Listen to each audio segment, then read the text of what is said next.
how the Trump-Zelensky meeting should have gone. Mr. Reagan. That was yours. We thought that baggie belonged to Hunter. You know, I think the Secret Service probably still has it somewhere. I have been stealing the money. I'm sorry, what's that now? I must to speak honestly. I steal many of USA dollars to Ukraine. Millions. Some dollars for some oligarchs also. Some for American bureaucrats also. Well, we know that, but why are you telling me this? Because, Mr. Trump, if you end war, we cannot steal any more money. We must continue war. No, the war must end. Your people are dying, Zelensky. They're dying. But I want to steal more money. What do you want? Fellatio? I can do it. No, I don't want fellatio. No. Are you sure? I did for Biden. Okay, that is what we call oversharing. We're going to pause it right there. I don't want to play anything more than what is absolutely necessary to drive everyone to this work of comedic genius. His name is Mr. Reagan, as you've seen in the corner there, or Mr. Reagan, depending on how you pronounce it. I prefer to pronounce it again, except there's no I in there, so it's reagent. It's Mr. Reagan, okay? You have to go check this out. It's possibly the funniest thing I've ever seen, and I retweeted it. Hold on, let me bring the window out. I retweeted it and thought that I would retweet it. Like when people retweet a video and then you're like, oh, go check the original video. I had to delete the tweet because it did not redirect immediately to and give credit to and drive traffic to the creator of that work of artistic genius. What do you want me to do? I give fellatio to Biden. That's what we call sharing too much information. Link. It's Mr. Reagan. Check him out. Reagan. I think it's Reagan. Parody work. I love how he still has to specify that this is parody because some jackass at Community Notes is going to say, no, Zelensky did not offer to fellate Donald Trump at that meeting. They have to qualify it at that meeting because it's very possible that he might have offered to fellate Donald Trump. Let me see something here. My forehead looks very shiny. I got back from West Virginia down to D.C., flew over to Boca or Fort Lauderdale, ended up in Boca. When you get home from traveling and you feel so dirty, and the first thing that I had to do before even kissing my wife was going to the shower, to brush my hair, to apply some argan oil because the cold weather of West Virginia had made my hair brittler than it ordinarily is. But I think I'm still shining more than I want to be shining. Good evening, everybody. We're going to do it. We're going to do the we're not allowed calling it the State of the Union address because had Trump been reelected and had this been the speech that he would be giving upon his second reelection, it would have been the State of the Union. But because he wasn't reelected, but elected again after a 4-year hiatus, after they've decided to go burn the freaking country down, I think we call this the speech to Congress. So, holy cow. No, not this. Grobert shared that you wanted De Niro's papers. Did he share the papers? Okay, I'm going to put that on a star. And we're going to get back to that one a little later. We are going to watch the wannabe State of the Union address. It's going to be Trump addressing Congress. I think it would be the State of the Union address had he already been elected. And it's going to be amazing. But I wanted to start with that because I felt guilty. I share a tweet. There's no shade on the person who retweeted because I don't know who they were exactly. I'm sure they're in our network. But I get frustrated when original content creators don't get their content shared directly through their own accounts, even when they're available. And instead, people share them, they snip and clip, and it's easier and whatever, and it's more direct because admittedly, it's easier to share when it's a direct video and not a link to it, whatever. But Mr. Reagan deserves full credit for that. Let me just share it one more time. Link to tweet. Go watch and share. Good evening, everybody. There is nothing like traveling, but there's nothing like coming home. In fact, traveling is not all that much fun, but the experiences you get will last a lifetime. And then you come home to your dogs who are so excited to see you. They urinate, and we're going to have our buzzwords of the night. How long until Viva mentions the word poop? She didn't poop on the floor out of excitement, but she's pooped in my office because that's what paralyzed puggles do. We are going to watch the State of the Union address, whatever we're going to call it tonight. It's going to be amazing. And I just got back from a weekend field trip with my son to go on Timcast, IRL, podcast, Timcast, MeCast, on Timcast. Last night, it was amazing. But instead of doing like a blitzkrieg in and out Monday night, come back Tuesday, I went down Saturday with my son, field trip for homeschool. And we went, it was actually absolutely amazing. We get down to DC. First of all, flights take off and land. That's all you can ask for when you're flying. We were grateful for that. They took off and landed on time. Even more amazing. And by the way, we landed at and took off from the Reagan Airport in DC, which had I known that that's where the incident was 2 weeks ago, I might have, out of pure karma, cosmic karma, whatever, asked my wife to book another, whatever the other one is. Maybe fly. You fly to Baltimore. You don't have to worry about plane crashes as much as you have to worry about getting stabbed and shot on your way to wherever. So we landed in Reagan. It was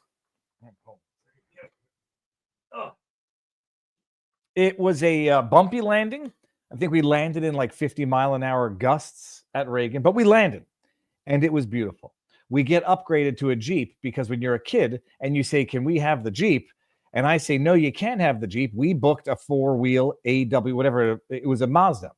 And the kid's like, but the guy said, take any car with a trunk open, and that car's trunk is open. I said, we're not going to get that car. We got a Mazda, whatever. You want me to go ask just to show that I'm right? And then we go and ask, and then the guy says, yeah, your kid asked for it. Of course you can take. We got a Jeep. It was fantastic. What is this, like a train of dogs coming in here? Okay, no, don't leave. Come on in. Party. So we land in Reagan Airport, and we get to our hotel, which was in downtown DC. Didn't get stabbed, didn't get shot. So already we're like batting 2 for 3. Then we decide to just meander. The hotel was, apparently it's a fancy hotel, but my wife got something on Expedia, which was a very good rate. And what was it called? The Willard Intercontinental. You know it's fancy because everyone that worked there was German. And I was like, oh. I go up to we check in. I was like, I think my wife booked this, but it might be under my name. And she's like, what is your name? I was like, you are going to know how to spell my name. It's Freiheit. And she's like, oh, ich liebe Sie Freiheit. It's kind of happened like that, but not exactly like that. We booked the hotel. It was amazing. One night was all we were going to do. And then we walk from the hotel to the monument, whatever they call it, the mall. Then we went to the Washington Memorial, the phallus, the thing that looks like the thing. Those jokes will never get old, but you have to show respect to the monuments and not make penis jokes all day long, even though we did, because I'm a child with a child, and those were the jokes we made. Then we walked and we ended up at we went through the World War II Memorial. We ended up at the Abraham Lincoln Memorial. And then on the way back, this is when it gets funny, by the way. On the way back, we decided it's too cold. We've already walked like 12,000 steps. We're going to rent a scooter or whatever those things are called. Now, hold on. Do I have the phone here? So we rent one of those stupid scooters, not the, get over here. Oy. Not the lime ones. It was called, it had the letter Q in it. And we rent a scooter and we start scooting back to the hotel.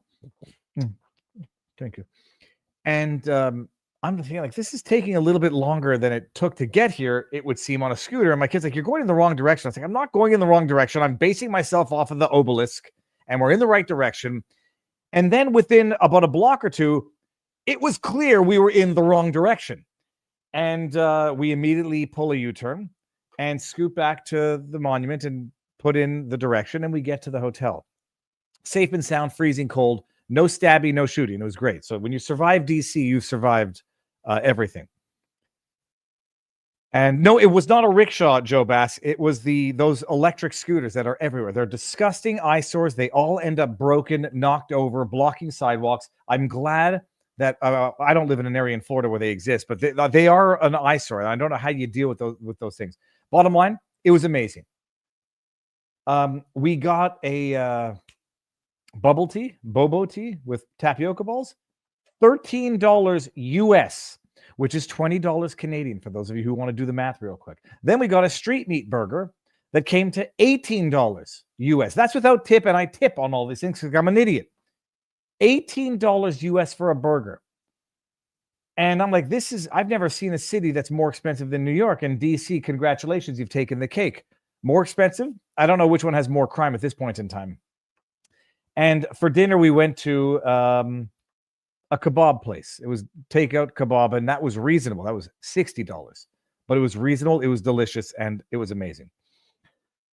I'm doing all of this to actually segue into the tariff stuff. Who just put that? Who put that tweet in? The tariffs are a good thing. The Canadian reaction a la JT was horrible. Okay, this is all a very long prelude of a segue into the intro of today's show, which we're going to get to after our sponsor. But before that, I just want to say we survived DC.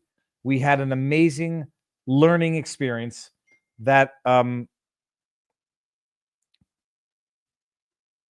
sorry, I just actually got distracted by a tweet. I should have he was grabbing dinner and then going to watch the Trump address. Well, hold on. I'll bring in Lord Buckley sooner than later, Matthew.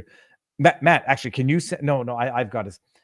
I just got a text from Encryptus who said Lord Buckley, Mark Robert. We're going to bring him in. Okay, but then it's going to be a rowdy show. Before I even do that, I'm getting distracted. We did DC. It was amazing. I don't know if the kid is going to remember a damn thing. He might, because I'm going to make a multiple choice exam as to what we saw and the history to it. After we were done with DC, and after we had our one night, or I guess I should say the 2 nights, the first and last, at the Willard Hotel, we're like, yeah, we're not staying here a second time. We're going back up to West Virginia, where we're going to do Tim Pool, and we're going to get 2 nights at a reasonable hotel. There is, as far as I'm concerned, there is zero value added between a $100 a night hotel and a $500 a night hotel. And that was with the Expedia rate in Canadian. I called up to say, hypothetically, we want to stay here a second night. What's it going to cost? $700 a night. I was like, that's in Canadian, right? Because we got an Expedia. I was like, no, that's US. That's $1,100. Like, I'm sorry. What do I spend? I spent 8 hours there in a bed sleeping. So long as I've got a comfortable bed with a pillow that is not hard as a rock, I'm happy. And that's what we got at the Home to Marriott. I don't forget what we got in West Virginia, but we go to West Virginia. We do a hike. We go up Bolivar Heights. We do the hike the next day up Maryland Heights, top of Harper's Ferry, Civil War lesson. It's amazing. Now I forgot exactly where I was going with this, but bottom line, it was fantastic to have a kid with me who, in as much as he sometimes misbehaves in life, it was like 3 days of he didn't even know what he was learning. He didn't even know what he was absorbing. And that is what learning should be, not this institutionalized, borderline criminalized education system where you go in and you're in a fucking prison cell. I am getting to the tariffs because that was the entire reason of this segue. By the way, share the link around.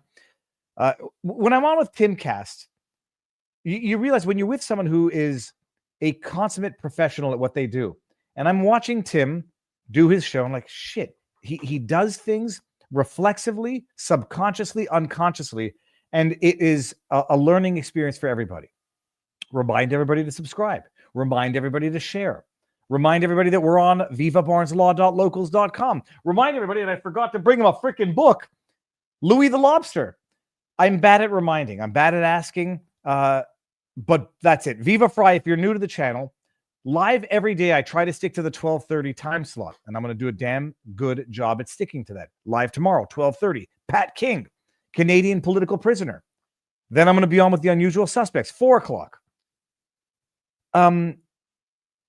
Share, subscribe, yada, yada, yada. We're going to have a fun time tonight. But before we get into any of this, because we do have a sponsor, and it's a sponsor that I do use personally, and I didn't appreciate how damn necessary they are. Do you know that scammers can literally steal your home right from under you? Not physically, by the way.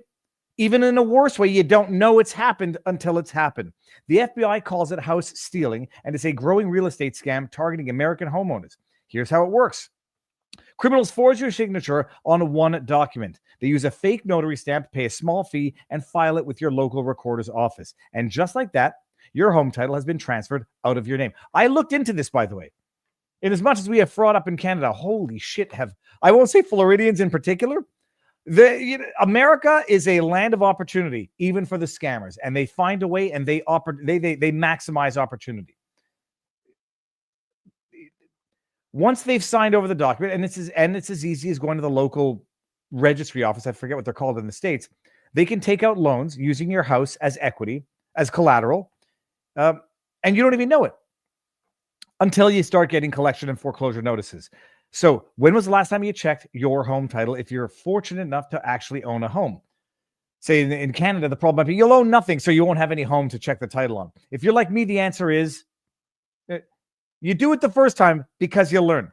So scammers are counting on you not doing that. That's why I trust Home Title Lock. The multi-million triple lock protection helps keep your home and equity safe. Here's what you get.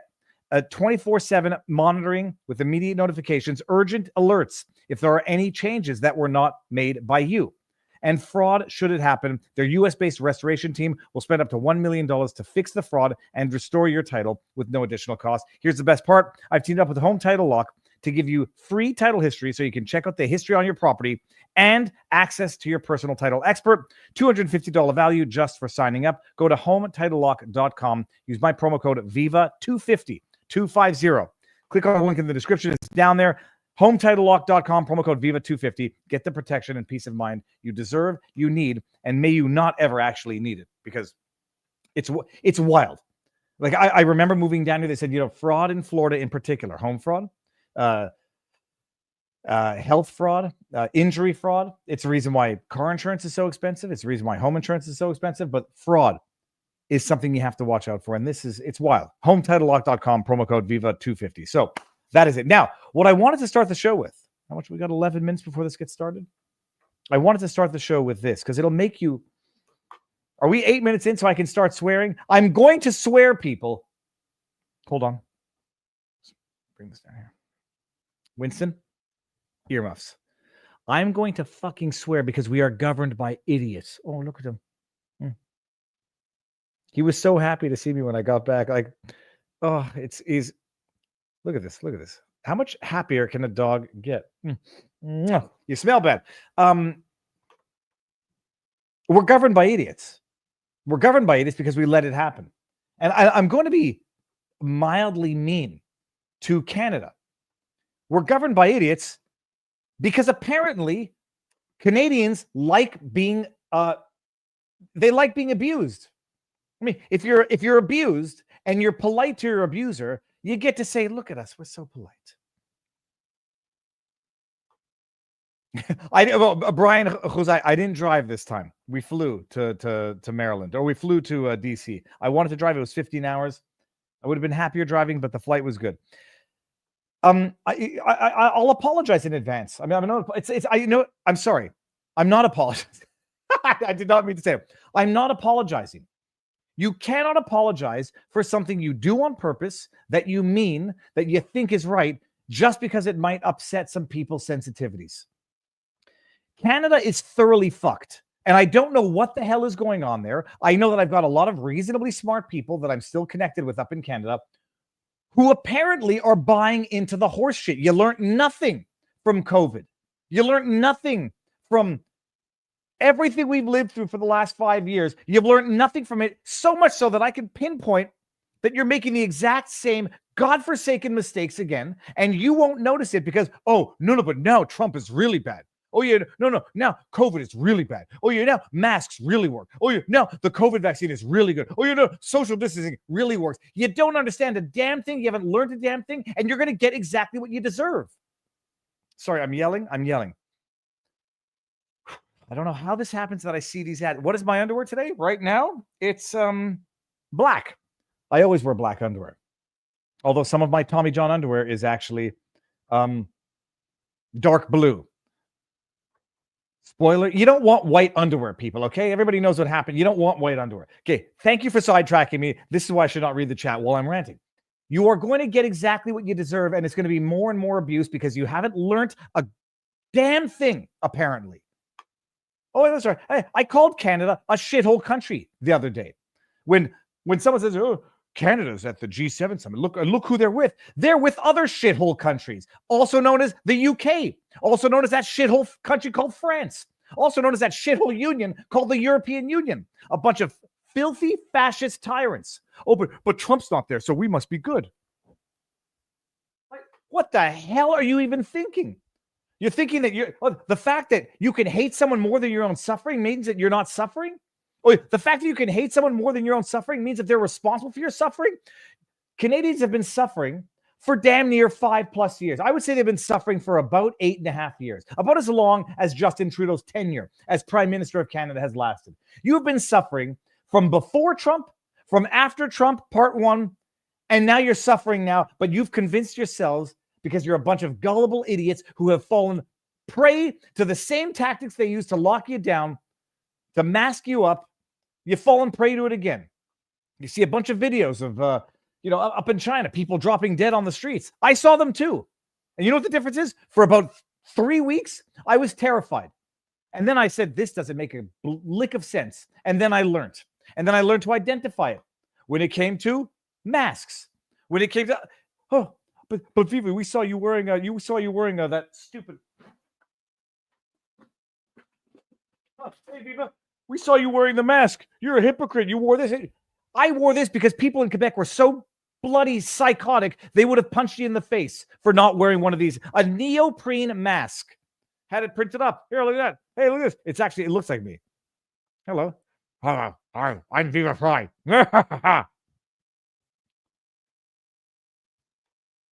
Oh, the show's on. Well, Barrasso, the senator from Arkansas, Mr. Cotton, the senator from Oklahoma, Mr. Lankford, the senator from West Virginia, Mrs. Capito, the senator from South Carolina, Mr. Scott, the senator from New York, Mr. Schumer, the senator from Illinois, Mr. Durbin, the senator from Minnesota. Can I come back to that in 1 second? Let me just play you this, people. Just real quick, like we're going to get to it, I promise. Here. We're going to choose to not go on vacation in Florida or Old Orchard Beach or wherever. Wherever. We're going to choose. Look at this. Try to buy Piece Canadian of products crap and behind him. forego bourbon and other classic American products. And yeah, we're probably going to keep booing the American anthem. Go fuck yourself, Justin Trudeau. You remember when Justin Trudeau was saying, "Oh gosh, look at these terrible people with fuck Trudeau signs. Oh, that's just terrible. This is terrible." And Canadians have learned absolutely nothing, and they're buying into this second round, third round, fourth round of shit. And so you're going to get exactly what you're asking for. Encryptus, do we have audio on this one? Here we go, people. Speaker, the Dean of the Diplomatic Corps.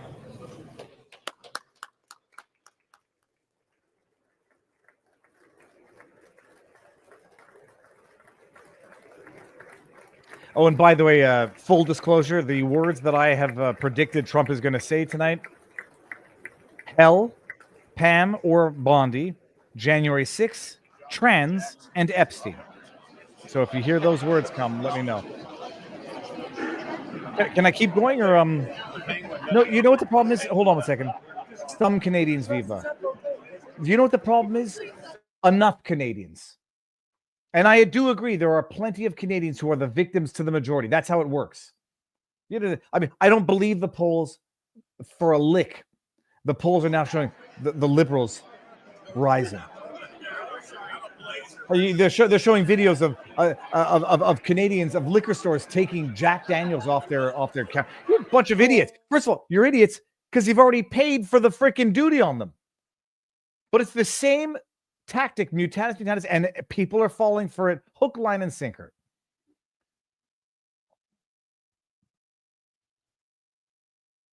Okay, so do we want to watch Encryptus? Is there audio on this one, or do I bring up? Oh, hold on. Do I unmute it? No, I can't unmute it. You can't unmute the guest screen because they chose to mute it themselves. Encryptus, do we not have anything to watch live right now? Because I can go back to random. I have muted it for a few minutes while they do their own commentary. As soon as something else comes live, I'll unmute it again. All right, bring it back up again so that I can at least continue to go. Johnson formal. Totally crazy. Justices of the United States Supreme Court. That's great.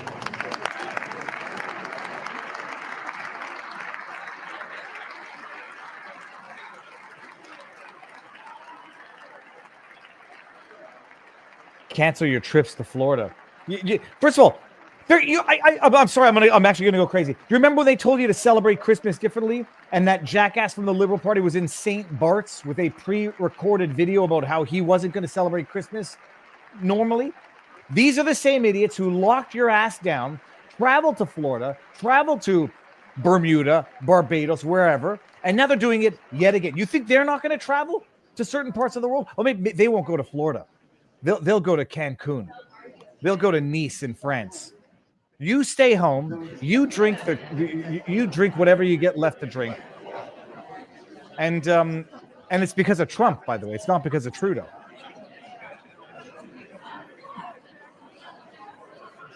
Jason Dick, we were just watching the Supreme Court come in. We saw Justice Roberts, Kavanaugh, Barrett, Kagan, and we did not see Justices Brown, Jackson, Sotomayor, Alito, I like Gorsuch, Thomas. StreamYard now brings up. We did see Anthony Kennedy, too. Retired Justice Anthony Kennedy. Does that tell you anything? That just 4 out of the 5? 4 out of the 9? Or so, I mean, Justice Alito has been skipping this for quite a few years after, like sort of some of his motions and kind of mouthings. All right, so we got 3 minutes before we do this. Cameras during one of so that's it, people. Addresses. Thomas has also skipped. It's incredible lately. Fear and it's not surprising. Can I mute this for a second? How do I do this? Some people are. Here we go. We'll mute it for a second when they come back on. Fear is the most amazing force to make you make bad decisions. They did it in COVID throughout at various levels, and they got me for 2 weeks in March. We were actually just watching videos back from the early days. The fear. Trump is the bad man. Go make your most terrible decisions ever. Support pulling Jack Daniels from your shelves, even though you've already paid the duty on it. Support a tariff war with a country that dwarfs yours in terms of population, in terms of diversity, of economy, in terms of GDP. But go ahead, because Trump is the big bad man. So don't go to Florida. Go. I mean, first of all, Newfoundland's a very beautiful place, but you won't get the sun that you want there. Go to Newfoundland. I say explore Canada. I've always been a proponent of exploring your own country. But you don't go to Florida. You don't drink the fine stuff that comes out of Florida. You think Trudeau and his jackass liberal friends are going to give up nice California wine? I guarantee you they will not, because this is about you sacrificing. This is about you being a pleb, not about them. They travel the world in their jets while they tell you to stay home for the environment. They travel the world and take vacations while they're locking you in your homes under curfew. And you Canadians, you want to fall for it and be the same gullible people that you were and that we were all for about 2 weeks during COVID? Go right ahead. Enjoy your nothing. You'll have nothing and you'll be happy.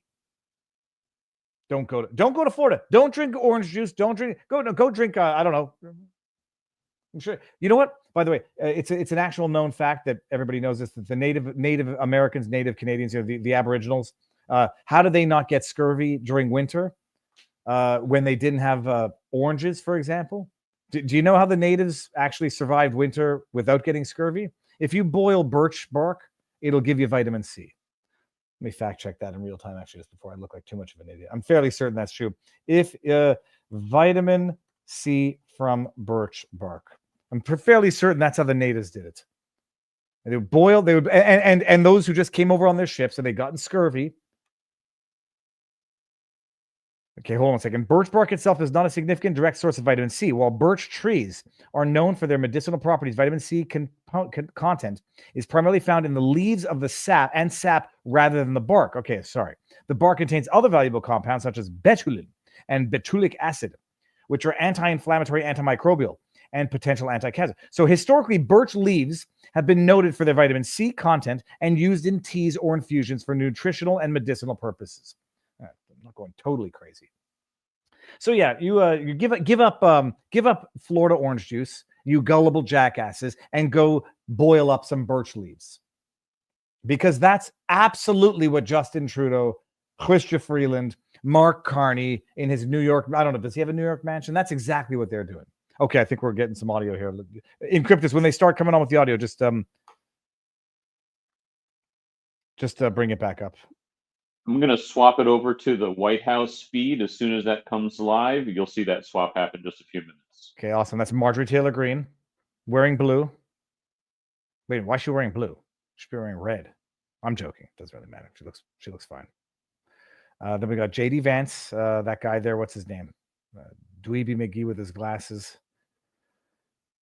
Oh, yeah. Pine needles for vitamin C. Well, that actually, I mean, that also does taste damn delicious. White cedar. Who are the clowns on the left? That's C-SPAN, by the way. This is the. Hold on. Let me take myself out for one. That's me. That's me in 10 years, by the way, guys. Oh. So yeah, it's been very disappointing seeing what's going on in Canada. Apparently, may or may not be invited to family weddings. Apparently, may or may not be welcome back over the summer. But yeah, no, enjoy your communism, because at least it's not Orange Man bad. Someone put it on Twitter. You're like, what is this tower for? How did it originate? What's it, like, really trying to understand? It's like, all right, well, pretextually, it started off with Trump saying, fix your freaking border, and fix your border. Oh, okay. Encryptus. Do we hear any audio? That's Melania Trump, everybody. Revenge porn victims, the Comfort-Tory family that was, the father was killed. Did I hear revenge porn victim?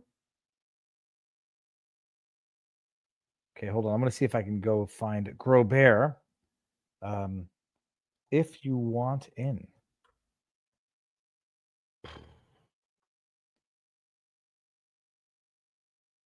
So now we got some climb. Oh, there's Riley Gaines. Okay, who we got? That's okay. That is Melania Trump. Who's that next to her? Okay, I don't know who this is. Wait, I know who that is. Okay, hold on. We need to get. Okay.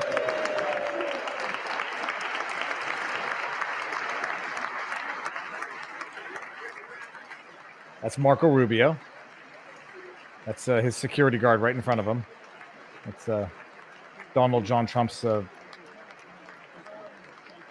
replacement security. I'm joking, everybody. Okay, so who do we got behind him?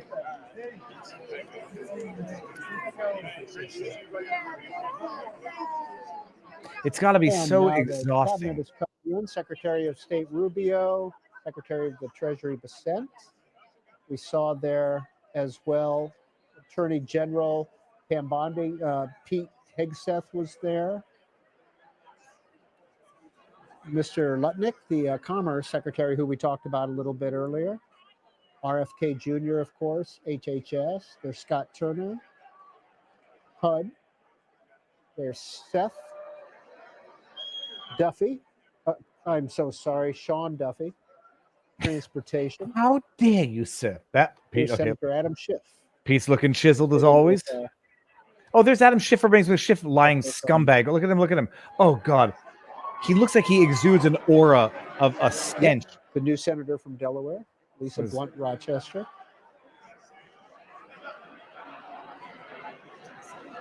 We had Carol from Illinois. Carol Mosley Braun. We have Angela also Brooks, Maryland. Kamala Harris was the second. Kamala Harris, of course, and then Okay, we got. Can I share? Yes. Yeah. Interchangeably 3 or 2. Let me just see what happens if I do this. This kicks your stream out, Encryptus? Okay, so I won't do that again.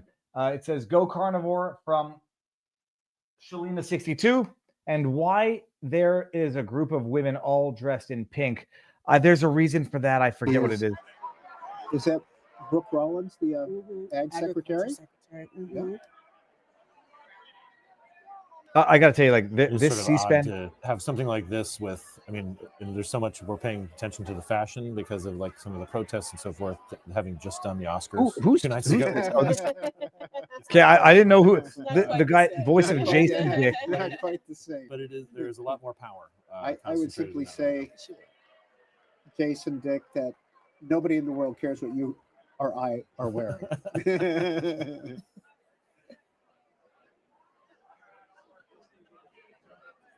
Last year, Joe Biden took at least a half hour to get out of the chamber. It was a moment for him politically that boosted him. Yeah. That got rid of He some of the couldn't rumors get of out. It took him mental 30 minutes decline, because he didn't know where the etc. exit And was. he worked that room for a half an hour. It was Oh one of my the most, God, they call that in a work sense, the room. iconic things I've ever seen in politics. Yeah. And Encryptus, this is going to do make we me puke. I expect don't think I can listen President to Trump this. to do the same? Can or- I commentate on their I don't know. comments? This is I don't know if borderline I retarded. don't know if President Trump will be there as long. I mean, in that span, Joe Biden. That's why I had it on mute for a while.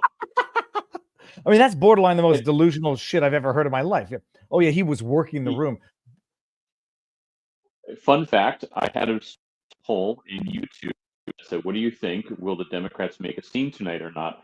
And out of almost 1,400 votes, 90% of the people said yes.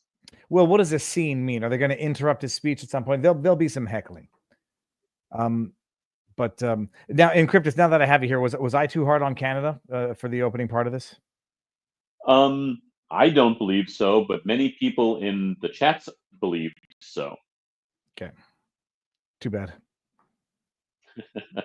No, it's amazing. Like I do appreciate that we live in something of a silo where people within this silo are saying, no, Viva, there's a lot of Canadians who are waking up. And I'm like, no, like we're in a silo where people actually get mad at me. This is how tight of a silo it is, that people actually get mad at me for being critical because they think that there's enough people waking up in Canada to change the trajectory. Go look up the latest polls. I don't believe them. And I think this is all part of the scam. Have Trudeau fight a proxy, a tariff war, and then have his bullcrap lying media repeat bullcrap lies of polls to say, look, he's taking charge now. The Conservatives are losing it. And by the way, if the Conservatives are losing it, it's because they're acting like a bunch of idiots and like a bunch of liberals. Oh, they thought they would score some points by being equally as anti-Trump. If you do not have integrity, you have nothing. And if you have integrity, the expression is I screwed it up. If you have integrity, nothing else matters. And if you don't have integrity, nothing else matters. So Pierre Poilievre think he's going to play politics. Oh, I'm going to shit on Trump as much as the liberals are, and that'll get me some liberal votes. No, that's just going to convince a bunch of conservatives or would-be conservatives there's no difference voting for you, so I'll just stick with the devil I know. And I can imagine the people who are angry with me, and I probably know their names without it. I haven't seen the chat. I can imagine who they're going to be based on previous comments about being critical of me, being critical of Canada. Oh, there's a lot of it. There were 600,000 people that voted for the PPC. And then you had however many that voted for the Conservative Party of Canada. All right, good. That was 25%. And so you think the Conservative Party of Canada taking an adversarial position to Trump, and the so-called conservatives who are in our silo, because it is a silo, saying, no, Viva, Pierre Poilievre is right for doing what he's doing, and Trump is wrong for imposing these tariffs. You've bought into it. What do you want me to tell you? If you do not come out and shit on everybody who is positively commenting on a video of Canadians removing Jack Daniels from the liquor stores, you're an idiot. You're the same idiot that cheered it on when they were removing Russian vodka from the liquor stores. And they did it.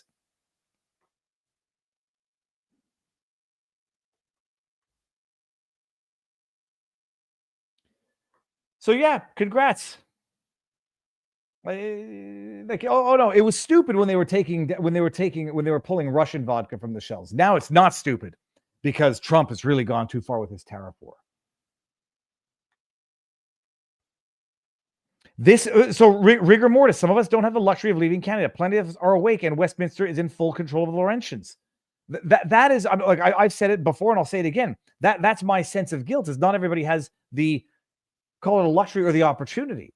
Some people flee and worry about it when they get there. Not everybody has the possibility of doing that. Not everybody has the opportunity of employment or whatever. And that much is true. I'm not dumping on the people who want to leave but can't. I would criticize the people who criticize others for leaving. Because you're right, rigor mortis. You are a prisoner to the system if you do not have the opportunity to up and leave, and most people don't. Ultimately, I think everybody has that opportunity if they want to really be literal. But you up and leave the same way my grandfather up and left Poland with however many dollars in his pocket, and you figure it out as you get there. Jump off the cliff and grow your wings on the way down. Kurt Vonnegut. So I appreciate that there are people who want to leave who can't. Where I get angry with people is when they criticize people for leaving because they can. What do you think people have to do? They have to sacrifice their lives and their children at the altar of an insane group of impressionable Canadians? Viva will not divide us. No, you're doing a damn good job doing it yourselves. No, unify. You're right. You should go unify behind Justin Trudeau. You go unify behind Justin Trudeau, because that's what everyone wants you to do right now. Or go unify behind Pierre Poilievre, who is ne'er different than Justin Trudeau.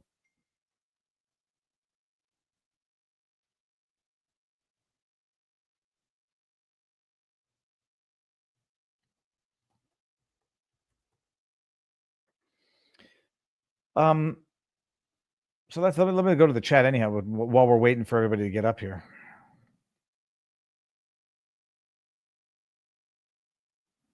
Immigrants get to leave, Canadians don't. You know, the funny thing is, like, oh, okay, maybe we got something going on here.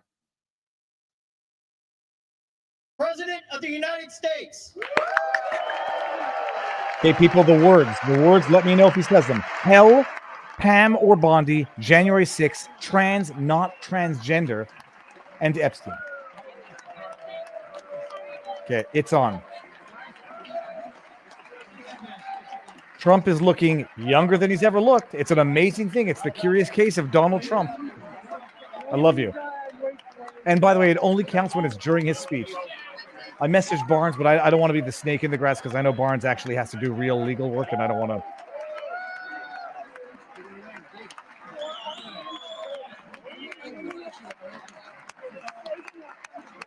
Oh, I'm sorry. He will not divide us. I'm sorry. Now I immediately get Ludo. I have a problem. I don't get jokes when I read them in chats because I'm probably too absorbed with the rage. But yeah, I get it now. He will not divide us, and he put that stupid flag up, which they found on 4chan. Amazing stuff. Sorry, I didn't mean to get angry at anybody. Will the GOO make a compromise? Oh, will the GOP make a compromise bipartisan budget? Is it possible that he can continue to look younger and younger the older he gets?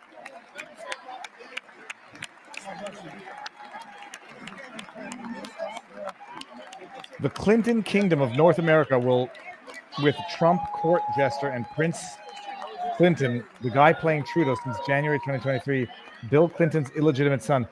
R.C. Lamoureux, I'm not sure I know what you're talking about, but I would love to have some of whatever you're having right there. And I'm just being tongue-in-cheek. I don't get the reference, but thank you for the super chat. Let me see what's going on in Rumble. Ginger Ninja 1776 says, I am still inspired by the Canadian trucker convoy, but the people of Canada have forgotten them, and their actions spit in the face of those patriots, unfortunately. And then we got My Real Name says, Biden working the room is a euphemism for shitting his pants. No, working the room is meandering the room. He's trying to find the exit. And well, geez, Louise, hold on. Let's go over to Viva Barnes Law. DalLocals.com and see what's going on there. I gotta tell you, like, it doesn't matter. I think I've raged enough. It's very upsetting what's going on in Canada. We're regressing, and we're regressing because of the Conservatives, not despite them. Yeah, Alberta says they are not waking up. Unacceptable 8 says, did anyone see what was on the handwritten sign? No, but let's see if we can actually snag that. Viva, what do you think of Maxime Bernier? I ran for the People's Party of Canada. I think Maxime is the only politician I've ever trusted other than Donald Trump And trust with a healthy dose of skepticism. I remember the first time I had Maxime on, I was skeptical because I acknowledge I had been influenced by the media. I thought he was a racist. I thought he was a xenophobe, whatever. I thought he had done stupid. I thought he had said things that he hadn't. And I thought that he had done things that he hadn't, as relates to the confidential documents that he allegedly took from a meeting that he left at his girlfriend's place. All bullshit. All bullshit. Maxime Bernier is amazing, principled to the point of his own detriment. You don't get, he will take a position, even if it's politically unpopular within his own writing, and he will stick with it because it's what he believes in. Maybe that makes him a bad politician. Pierre Poilievre is a political whore. He'll say and do whatever he thinks is popular at the time. And if shitting on Trump is popular, he'll shit on Trump.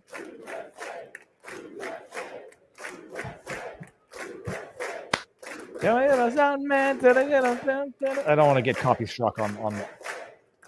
Hold on 1 second.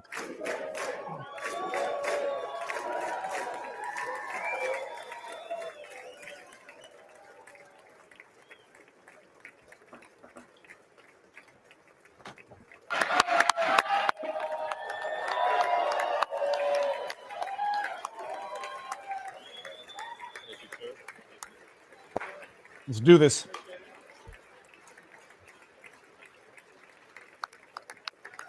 If he starts his speech off with "Hell, Pam Bondi, January 6th, Trans Epstein," I am going to be very happy. Or he can do "Trans Epstein, January 6th, Pam Bondi, hell.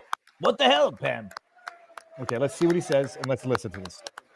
It's technically not a State of the Union address because he did not, this is not in his second consecutive term. Let's do this.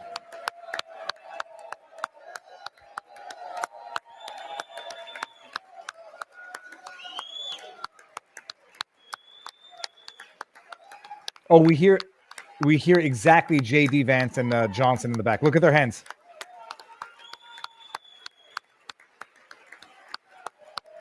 Hello. Thank you. Was thank you on the list of words?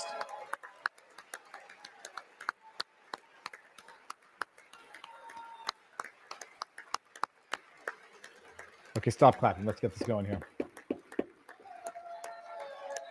We're going to have to wait for like endless standing ovations. Russia. Speaker Johnson, Vice President Vance, the First Lady of the United States. 5 minutes of ovations. There you go.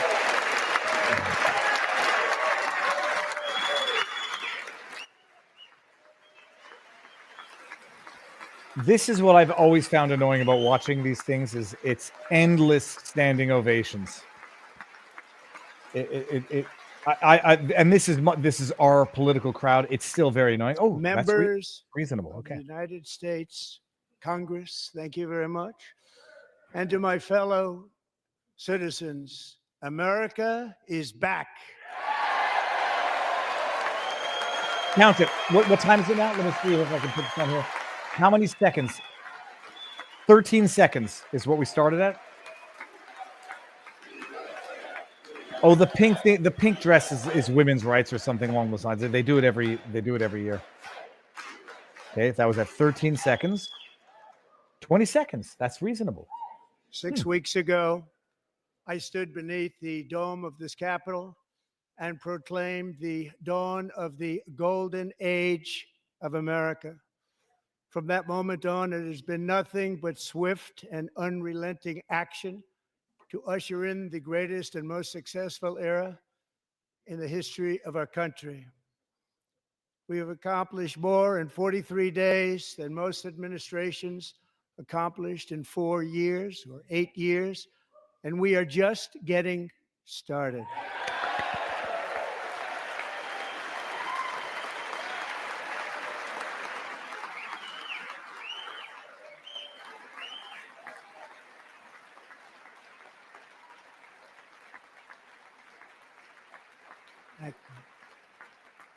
I return to this chamber tonight to report that America's momentum is back, our spirit is back, our pride is back, our confidence is back, and the American dream is surging bigger and better than ever before.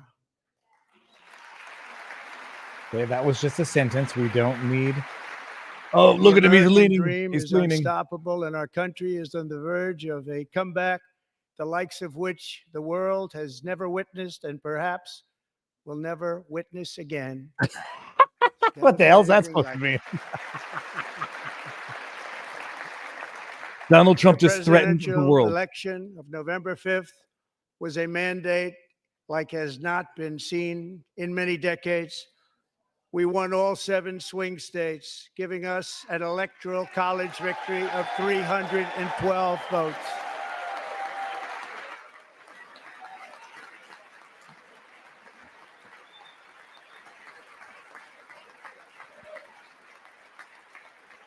The market for mandate being said more than 3 times just We went won the up popular 22 points. vote by big numbers and won counties in our country.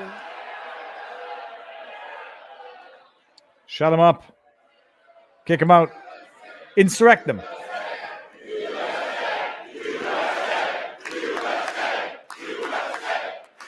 Who's that guy waving the cane? If someone interrupts, it's obstruction of Congress. It's 6 years in jail. Those are the rules, I was told.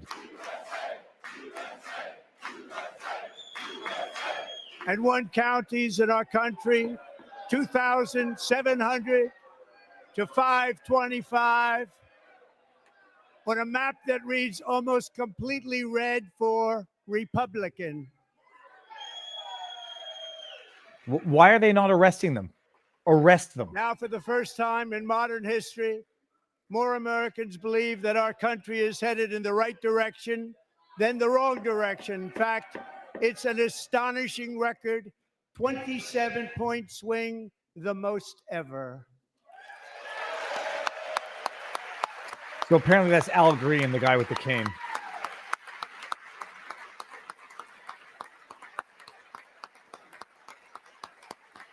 Likewise, small business optimism saw its single largest one-month gain ever recorded. Mr. A President. 41-point jump.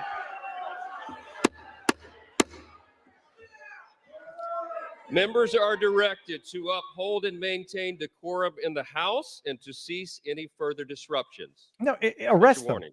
Arrest them. Insurrect his ass. Members are engaging in willful and continuing breach of decorum, and the chair is prepared to direct the Sergeant at Arms to restore order to the joint session. Insurrection. 5 years in jail. But what's he even saying? By the way, go look up Al Green's history. He's got a wonderful one. Arrest him. Mr. Green, take your seat. Take your seat, sir. Take your seat. Arrest him. Finding that members continue to engage in willful and concerted disruption of proper decorum, the chair now directs the Sergeant at Arms to restore order. Remove this gentleman from the chamber. Good, Al Green. Good. Tase him. Don't tase me, bro. What a bunch of jackasses. Oh, let him hit someone with the cane. That'll turn it into assault. Goodbye, Al.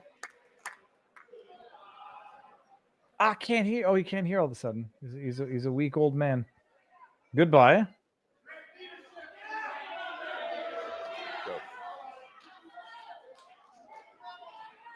Oh, who's the one that just did get the fuck out on the bottom right there?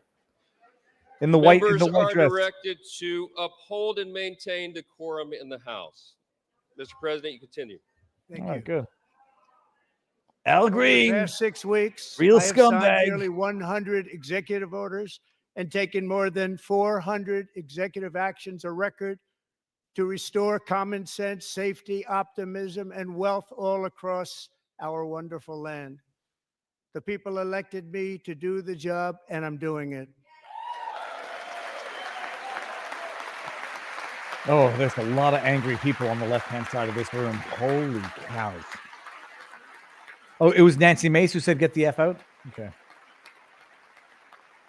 But she had a hard F too. Like, get the fuck out.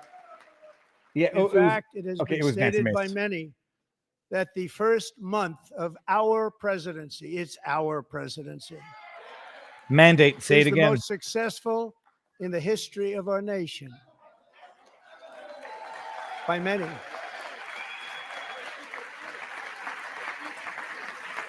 I would really rather than just let him speak, but that's my personal preference. And what makes it even more impressive is that, do you know who number 2 is? George Washington. How about that? How about that? I don't know about that list, but we'll take it. Within hours of taking the oath of office, I declared a national emergency on our southern border, and I deployed the U.S. military and Border Patrol to repel the invasion of our country. And what a job they've done. As a result, illegal border crossings last Down month were by 90%. far the lowest ever recorded, ever. They were down 90% overnight. When they know they can't, I got a terrible Donald Trump. Down 90%. Say it. They heard my words and they chose not to come. Much easier that way. In comparison, under Joe Biden, the worst president in American history, there were hundreds of thousands of illegal crossings a month, and virtually all of them, including murderers, drug dealers, gang members, and people from mental institutions and insane asylums, were released into our country. Who would want to do that? This is my 5th such speech to Congress.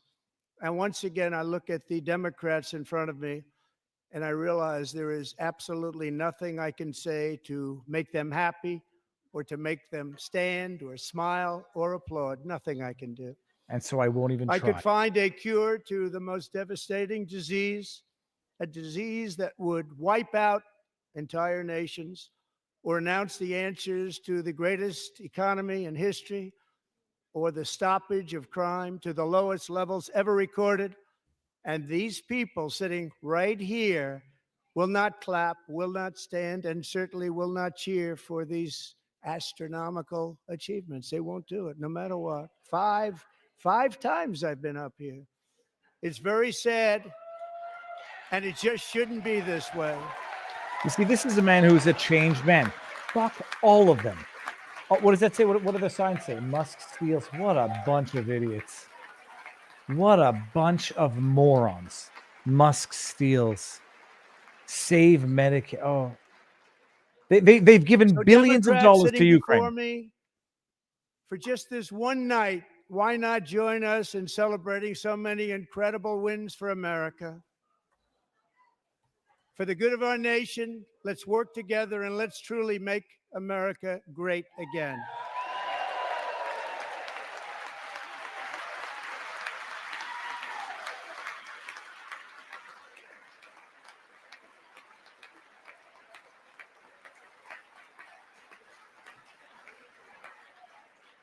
Every day, my administration is fighting to deliver the change America needs to bring a future that America deserves, and we're doing it. Uh-oh. What happened?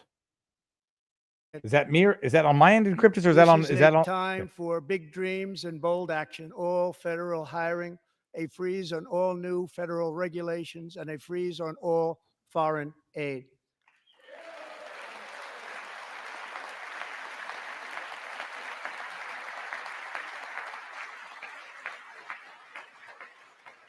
I terminated the ridiculous Green New Scam.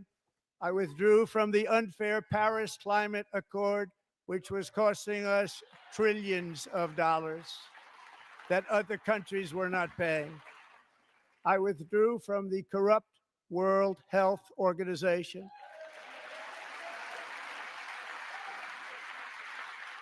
And I also withdrew from the anti-American UN Human Rights Council.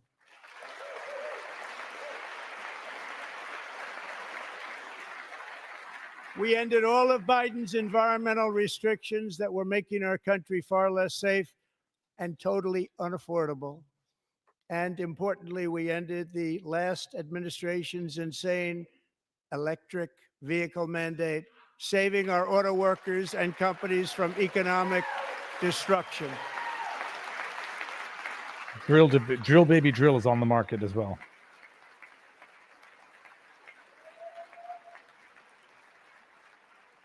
To unshackle our economy, I have directed that for every one new regulation, 10 old regulations must be eliminated, just like I did in my very successful first term.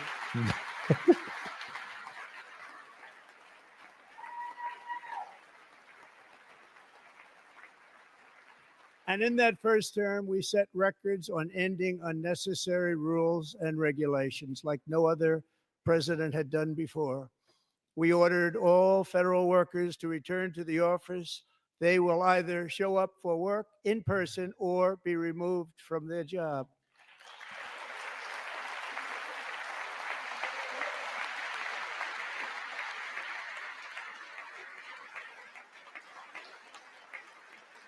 And we have ended weaponized government where, as an example, a sitting president is allowed to viciously prosecute his political opponent, like me. How did that work out? Not too good. Not too good.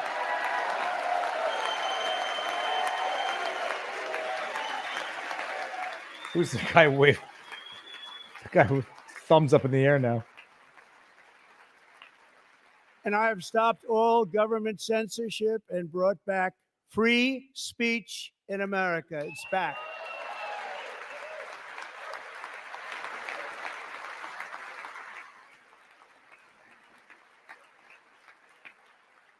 And 2 days ago, I signed an order making English the official language of the United States of America.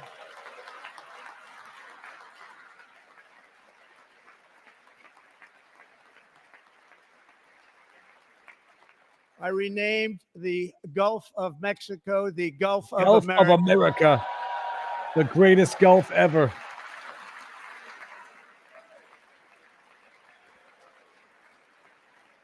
And likewise, I renamed for a great president, William McKinley, Mount McKinley again. Beautiful Alaska. We love Alaska.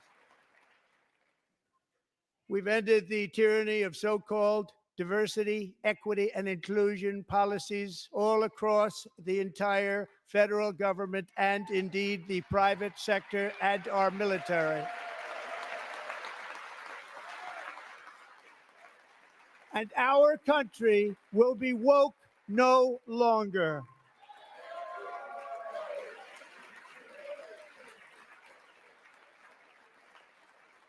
We believe that whether you are a doctor, an accountant, a lawyer, or an air traffic controller, you should be hired and promoted based on skill and competence, not race or gender. Very important.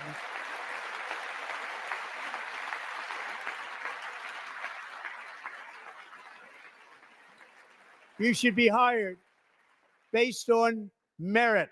And the Supreme Court, in a brave and very powerful decision, has allowed us to do so. Thank you. Thank you very much. Thank you.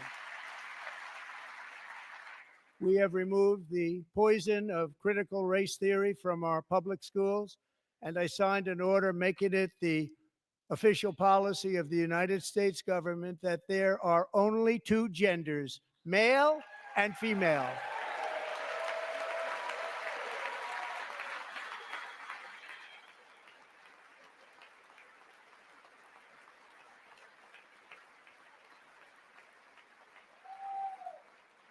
I also signed an executive order to ban men from playing in women's sports.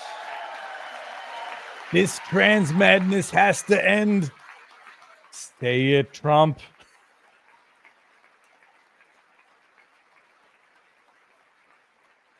Three years ago, Peyton McNabb was an all-star high school athlete, one of the best, preparing for a future in college sports.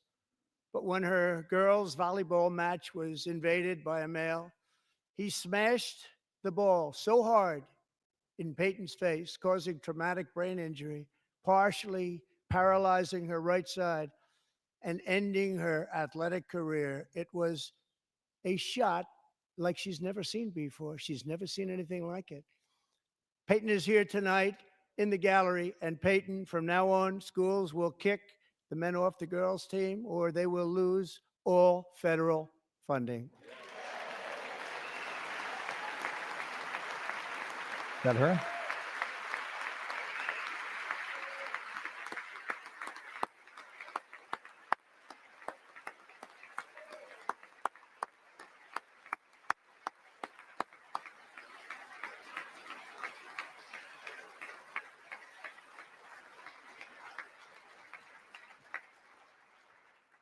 And if you really want to see numbers, just take a look at what happened in the women's boxing, weightlifting, track and field, swimming, or cycling, where a male recently finished a long distance race 5 hours and 14 minutes ahead of a woman for a new record by 5 hours. Broke the record by 5 hours. It's demeaning for women, and it's very bad for our country. We're not going to put up with it any longer.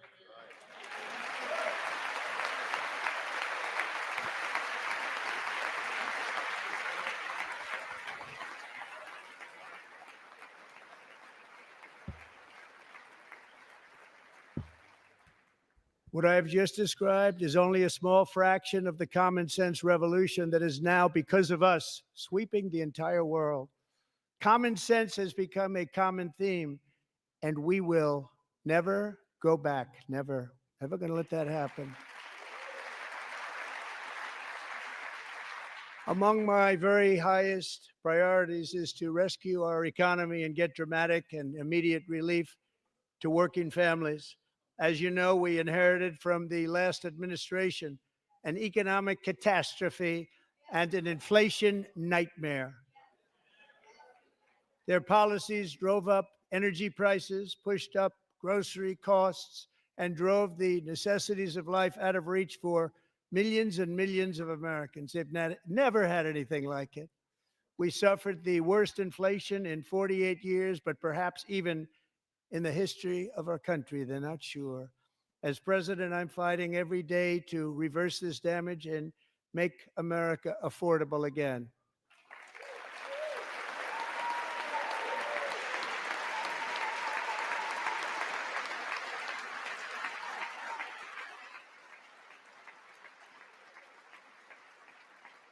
Joe Biden especially let the price of eggs get out of control. The egg price is out of control, and we're working hard to get it back down. Secretary, do a good job on that. You inherited a total mess from the previous administration. Do a good job. Stop killing the birds. It might be the easiest way to go about it. A major focus of our fight to defeat inflation is rapidly reducing the cost of energy.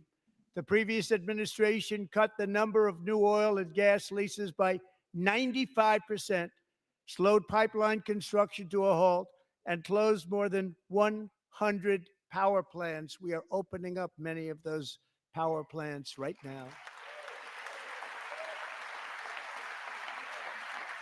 Drill, baby, drill is coming. And frankly, we have never seen anything like it. That's why on my first day in office, I declared a national energy emergency. As you've heard me say many times, we have more liquid gold under our feet than any nation on earth, and by far. And now I fully authorize the most talented team ever assembled to go and get it. It's called Drill, Baby, Drill. Oh, I tell you, now I think the markets are, this is a delay feed. I think I'm reading what Encrypted said. I think this is a bit of a delay. So the markets are reflecting what's going on in real time. My administration is also working on a gigantic natural gas pipeline in Alaska, among the largest in the world, where Japan, South Korea, and other nations want to be our partner with investments of trillions of dollars each. There's never been anything like that one. It will be truly spectacular. It's all set to go. The permitting is gotten.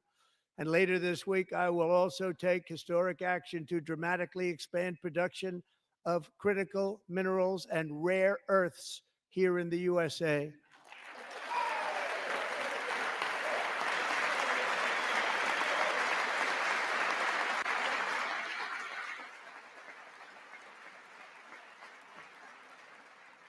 To further combat inflation, we will not only be reducing the cost of energy, but will be ending the flagrant waste of taxpayer dollars.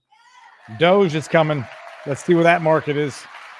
Doge at 99%. So he must have said it already on the live. And to that end, I have created the brand new Department of Government Efficiency, Doge. Perhaps you've heard of it. Perhaps.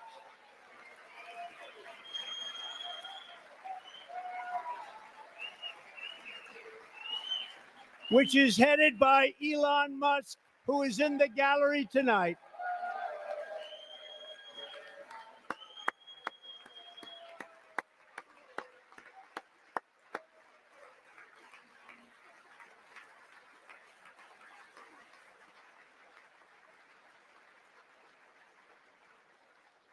Thank you, Elon. He's working very hard. He didn't need this.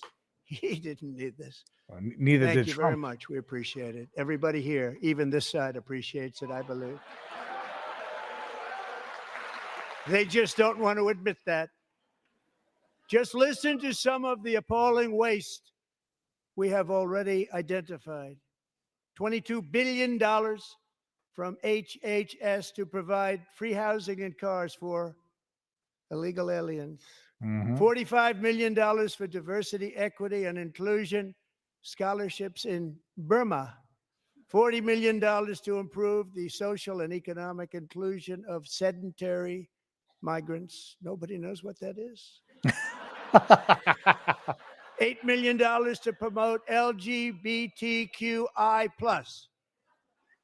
in the African nation of Lesotho, which nobody has ever heard of. $60 million for indigenous peoples and Afro-Colombian empowerment in Central America. $60 million.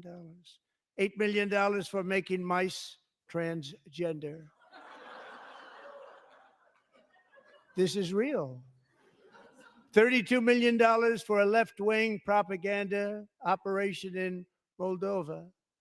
$10 million for male circumcision in Mozambique. $20 million for the Arab Sesame Street in the Middle East. It's a program. $20 million for a program. $1.9 billion to recently created Decarbonization of Homes Committee, headed up, and we know she's involved. Just at the last moment, the money was passed over by a woman named Stacey Abrams. Have you ever heard of her?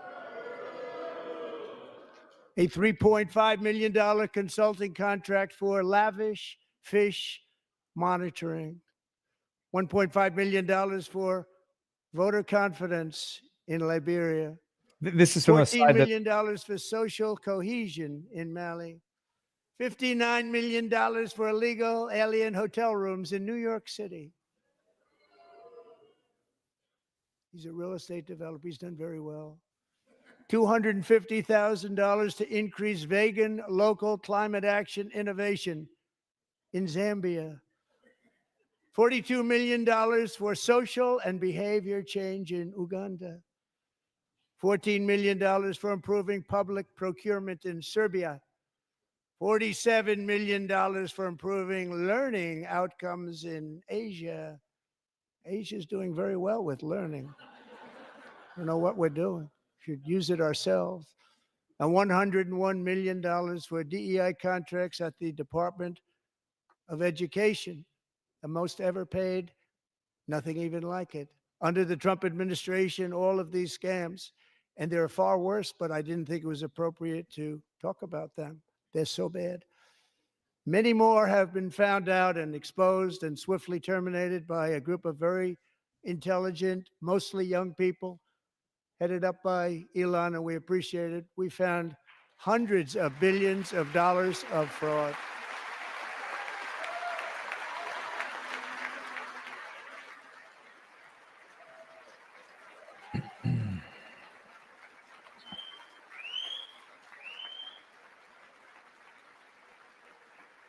And we've taken back the money and reduced our debt to fight inflation and other things. Taking back a lot of that money. We got it just in time. This is just the beginning. The Government Accountability Office, a federal government office, has estimated annual fraud of over $500 billion in our nation. 500 And we are billion. working very hard to stop it. We're going to. We're also identifying shocking levels of incompetence and probable fraud in the Social Security program for our seniors, and that our seniors and people that we love rely on. Believe it or not, government databases list 4.7 million Social Security members from people aged 100 to 109 years old. Oh, it's just because of the default setting. Arrest It them. lists Arrest them. 3.6 million people from ages 110 to 119. I don't know any of them. I know some people that are rather elderly, but not quite that elderly. 3.47 million people from ages 120 to 129. 3.9 million people from ages 130 to 139. Arrest them. 3.5 million people from ages 140 to 149. And money is being paid to many of them. And we're searching right now. In fact, Pam, good luck. Good luck. You're going to find it. But a lot of money is paid out to people because it just keeps getting paid and nobody does. And it really hurts Social Security and hurts our country. 1.3 million people from ages 150 to 159 and over 130,000 people, according to the Social Security databases, are age over 160 years old. We have a healthier country than I thought, Bobby.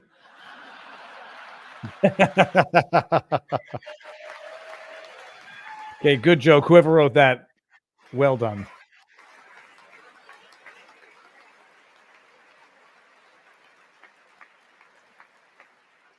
Including, to finish, 1,039 people between the ages of 220 and 229, one person between the age of 240 and 249, and one person is listed at 360 years of age. More than 100 years, more than 100 years older than our country. But we're going to find out where that money's going. And it's not going to be pretty. By slashing all of the fraud, waste, and theft we can find, we will defeat inflation, bring down mortgage rates, lower car payments and grocery prices, protect our seniors, and put more money in the pockets of American families.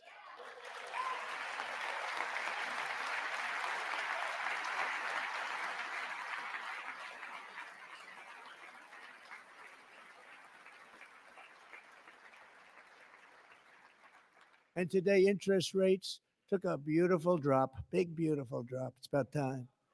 And in the near future, I want to do what has not been done in 24 years, balance the federal budget. We're going to balance it.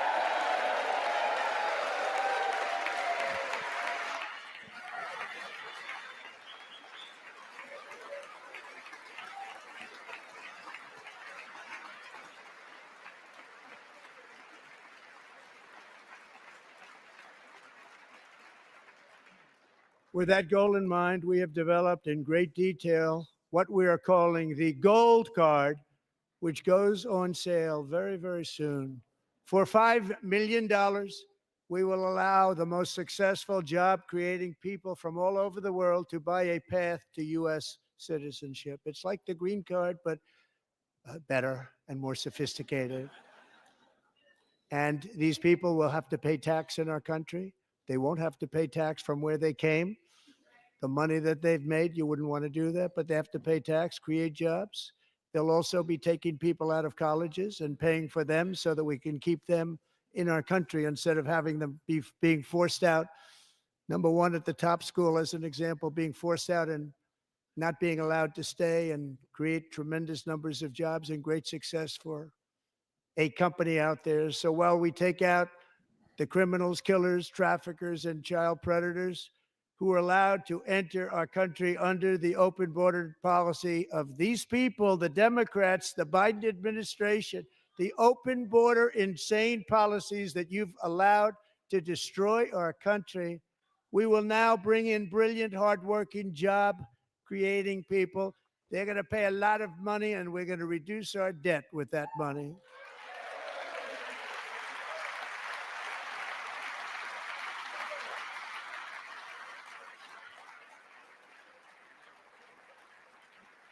Americans have given us a mandate for bold and profound change.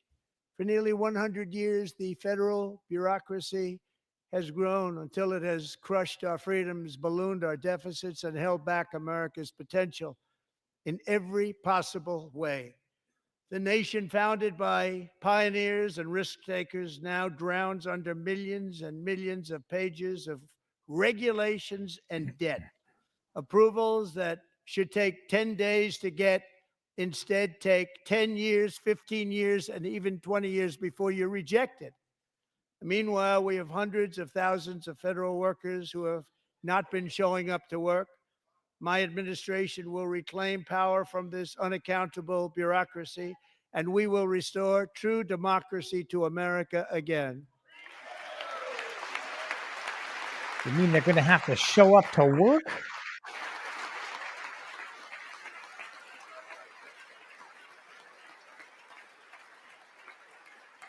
And any federal bureaucrat who resists this change will be removed from office immediately. You're fired. Was that because not on we the are list? draining the swamp. It's very simple. And the days of rule by unelected bureaucrats are over. Elon Musk is an unelected bureaucrat, you bastard. Oh, God. Oh, sorry.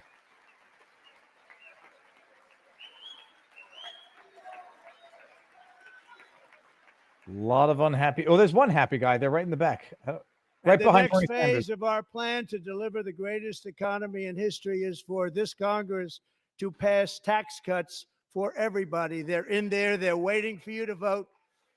And I'm sure that the people on my right, I don't mean the Republican right, but my right here, I'm sure you're going to vote for those tax cuts because otherwise I don't believe the people will ever vote you into office. So I'm doing you a big favor by telling you that.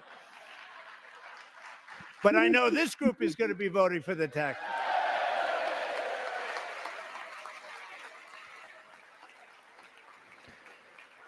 Can't disagree. Greatest person to ever walk the face of the earth. Not idolatry, just a mere observation. Thank you. It's a very, very big part of our plan. We had tremendous success in our first term with it. A very big part of our plan. We're seeking permanent income tax cuts all across the board.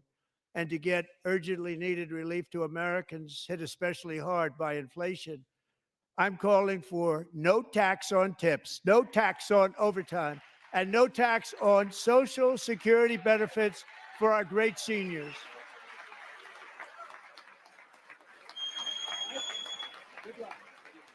What happened? What happened? What happened? I'm on the wrong screen here. Anybody getting arrested? No. No tax on crypto gains. And I also want to make interest payments on car loans tax deductible, but only if the car is made in America. I got a Bronco. It's made in America. Dearborn, Michigan, baby. How far back can I go claim And those by tax? the way, we're going to have growth in the auto industry like nobody's ever seen. Plants are opening up all over the place. Deals are being made. Never seen. That's a combination of the election win and tariffs. It's a beautiful word, isn't it?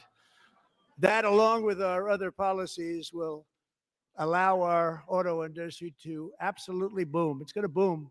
Spoke to the majors today, all three, the top people, and they're so excited. In fact, already numerous car companies have announced that they will be building massive automobile plants in America, with Honda just announcing a new plant in Indiana, one of the largest anywhere in the world.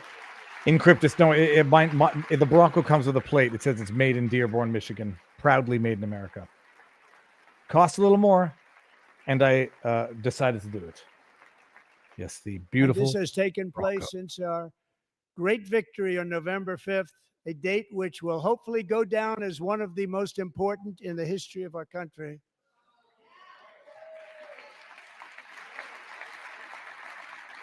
In addition, as part of our tax cuts, we want to cut taxes on domestic production and all manufacturing. And just as we did before, we will provide 100% expensing. It will be retroactive to January 20th, 2025.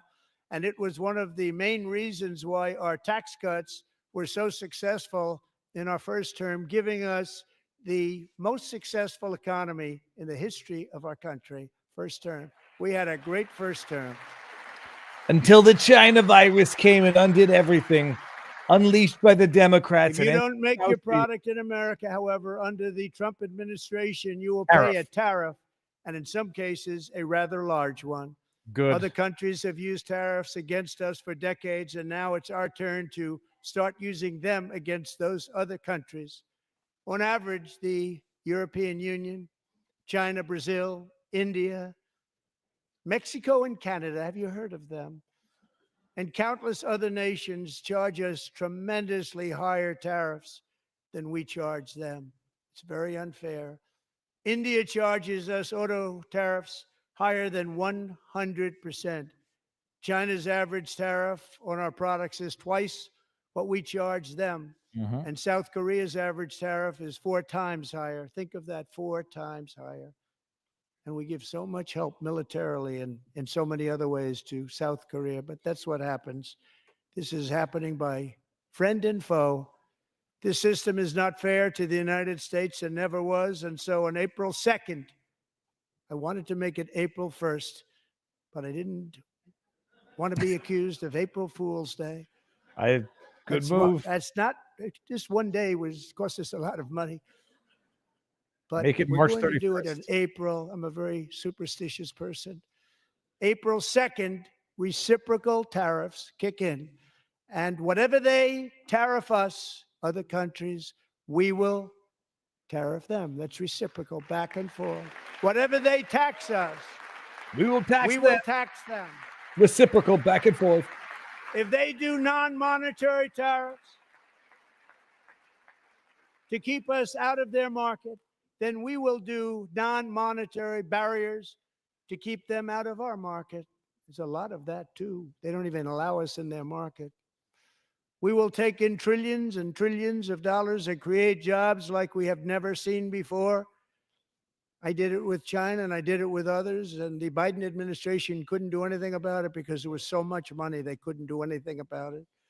We have been ripped off for decades by nearly every country on earth, and we will not let that happen any longer.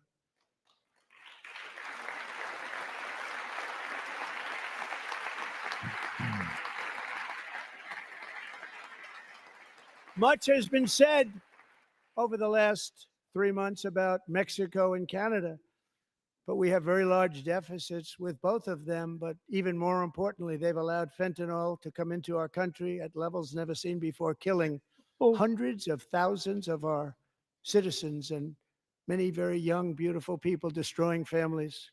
Nobody's ever seen anything like it. They are, in effect, receiving subsidies of hundreds of billions of dollars. We pay subsidies to Canada and to Mexico of hundreds of billions of dollars, and the United States will not be doing that any longer. We're not going to do it any longer. Oh, the argument, only 1% of the fentanyl crossing the border. Thanks to our America First policies we're putting into place, we have had $1.7 trillion of new investment in America in just the past few weeks. The combination of the election and our economic policies that people of SoftBank, one of the most brilliant anywhere in the world, announced a $200 billion investment. OpenAI and Oracle, Larry Ellison, announced $500 billion investment, which they wouldn't have done if Kamala had won. Apple announced $500 billion investment. Tim Cook called me. He said, I cannot spend it fast enough. It's going to be much higher than that, I believe. They'll be building their plants here instead of in China.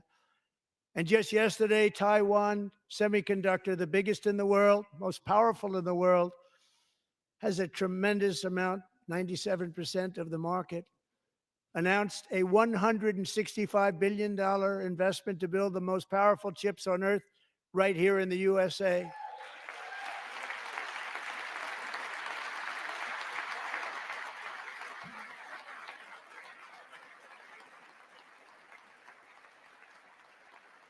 And we're not giving them any money. Your CHIPS Act is a horrible, horrible thing. We give hundreds of billions of dollars, and it doesn't mean a thing. They take our money and they don't spend it.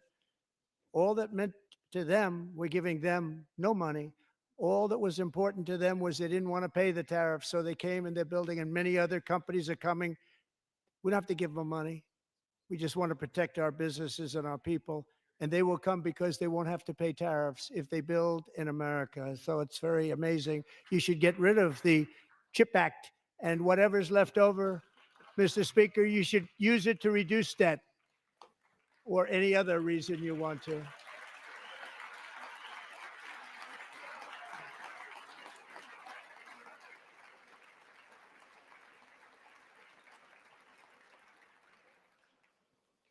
Our new trade policy will also be great for the American farmer. I love the farmer,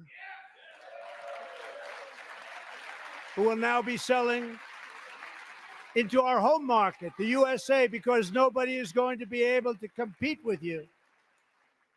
Because there's goods that come in from other countries and companies, they're really in a bad position in so many different ways. They're uninspected. They may be very dirty and disgusting, and they come in and they pour in and they hurt our American farmers. The tariffs will go on agricultural product coming into America, and our farmers, starting on April 2nd, it may be a little bit of an adjustment period. We had that before when I made the deal with China, $50 billion of purchases, and I said, just bear with me, and they did. They did. Probably have to bear with me again, and this will be even better. That was great. The problem with it was that Biden didn't enforce it. He didn't enforce it. $50 billion of purchases, and we were doing great, but Biden did not enforce it, and it hurt our farmers. But our farmers are going to have a field day right now. So to our farmers, have a lot of fun. I love you too. I love you too. It's all going to happen.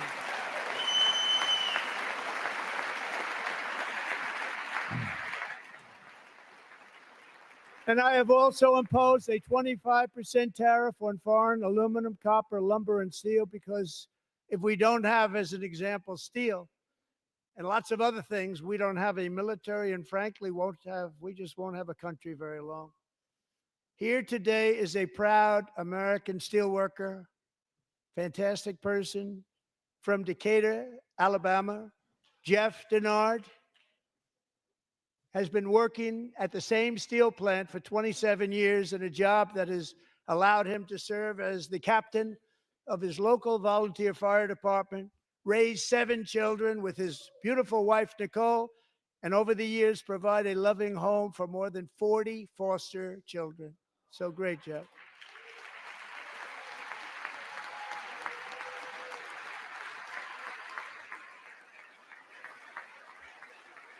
Thank you, Jeff.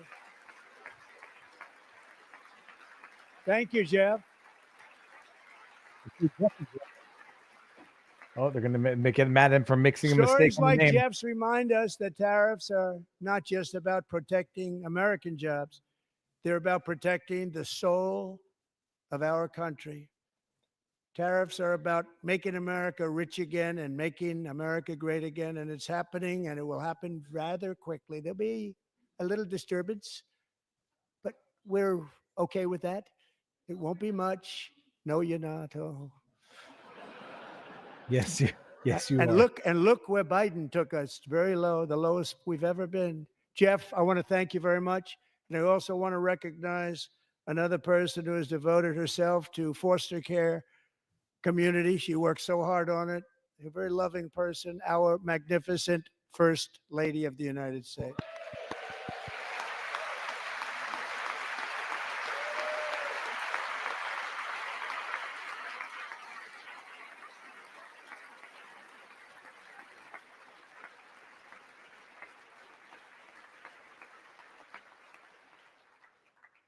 Melania's work has yielded incredible results, helping prepare our nation's future leaders as they enter the workforce. Our First Lady is joined by two impressive young women, very impressive. Haley Ferguson, who benefited from the First Lady's Fostering the Future initiative and is poised to complete her education and become a teacher. And Elliston Berry, who became a victim of an illicit deepfake image produced by a peer. With Elliston's help, the Senate just passed the Take It Down Act, and this is so important. Thank you very much, John. John Thune, thank you. Stand up, John. Thank you, John.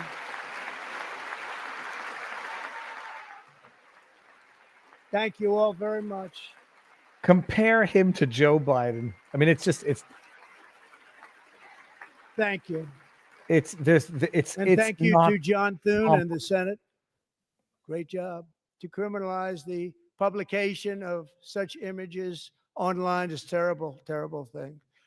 And once it passes the House, I look forward to signing that bill into law. Thank you. And I'm going to use that bill for myself, too, if you don't mind. Because nobody gets treated worse than I do online. Nobody. Maybe Zelensky at this point That's in time. great. But Thank you very much to the Senate. Thank you. But if we truly care about protecting Americans' children, no step is more crucial than securing America's borders. Over the past 4 years, 21 million people poured into the United States. Many of them were murderers, human traffickers, gang members, and other criminals from the streets of dangerous cities all throughout the world. Because of Joe Biden's insane and very dangerous open border policies, they are now strongly embedded in our country, but we are getting them out and getting them out fast. We will get them out so fast, they won't even know that the door hit them in the ass when they're out. Nobody stood up on the left at any point. I guess they're not against Tom trafficking. Homan and Christy. I want to thank you and Paul of Border Patrol. I want to thank you. What a job they've all done. Everybody, Border Patrol, ICE, law enforcement in general is incredible. We have to take care of our law enforcement. Have to.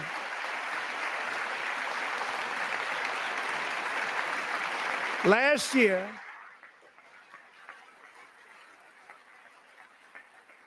a brilliant 22-year-old nursing student named Laken Riley, the best in her class, admired by everybody, went out for a jog on the campus of the University of Georgia. That morning, Laken was viciously attacked, assaulted, beaten, brutalized, and horrifically murdered. Laken was stolen from us by a savage illegal alien gang member who was arrested while trespassing across Biden's open southern border and then set loose into the United States under the heartless policies of that failed administration. It was indeed a failed administration. He had then been arrested and released in a Democrat-run sanctuary city, a disaster, before ending the life of this beautiful young angel. With us this evening are Laken's beloved mother, Allison, and her sister, Lauren.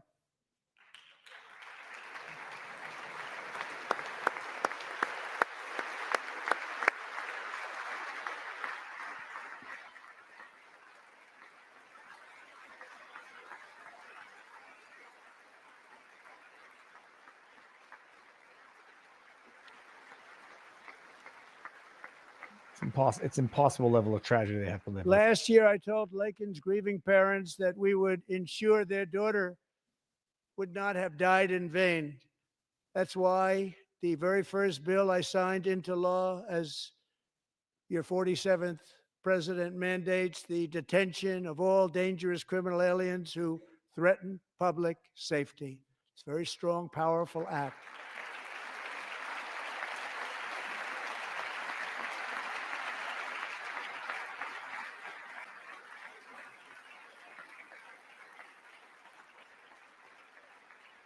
It's called the Laken-Riley Act. So Allison and Lauren, America will never, ever forget our beautiful Laken Hope Riley.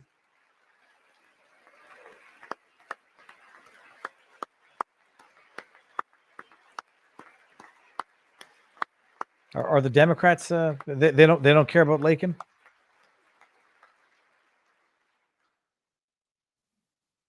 Thank you very much. Since taking office, my administration has launched the most sweeping border and immigration crackdown in American history, and we quickly achieved the lowest numbers of illegal border crossers ever recorded. Thank you.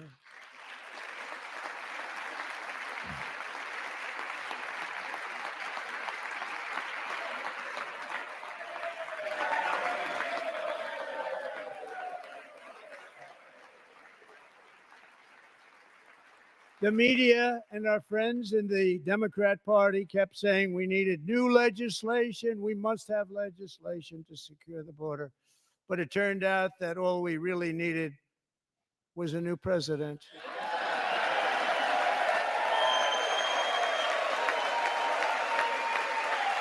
Can you imagine the Democrats did not clap for Laken-Riley's family.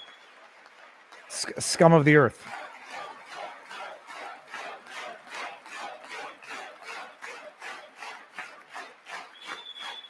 Thank you. Joe Biden didn't just open our borders, he flew illegal aliens over them to overwhelm our schools, hospitals, and communities throughout the country. Entire towns like Aurora, Colorado, and Springfield, Ohio, buckled under the weight of the migrant occupation and corruption like nobody's ever seen before. Beautiful towns destroyed. Now, just as I promised in my inaugural address, we are achieving the great liberation of America.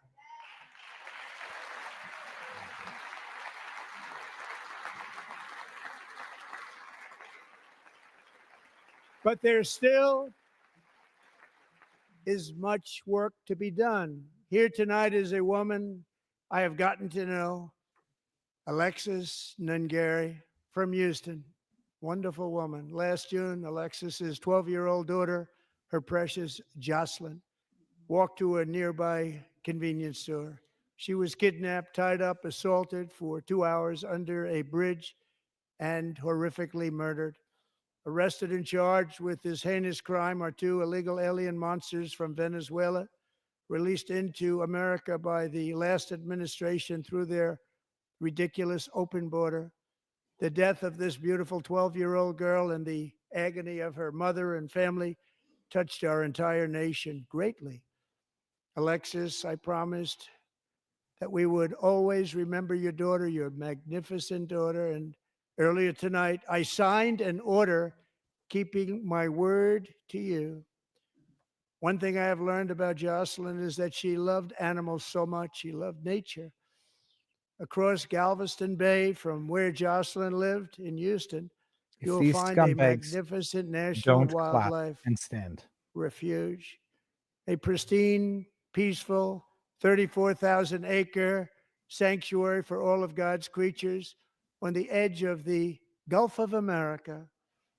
Alexis, moments ago, I formally renamed that refuge in loving memory of your beautiful daughter, Jocelyn. So, Mr. Vice President, if you would, may I have the order? If the Democrats don't clap right now, they deserve to burn in hell for the demons that they are. There's one.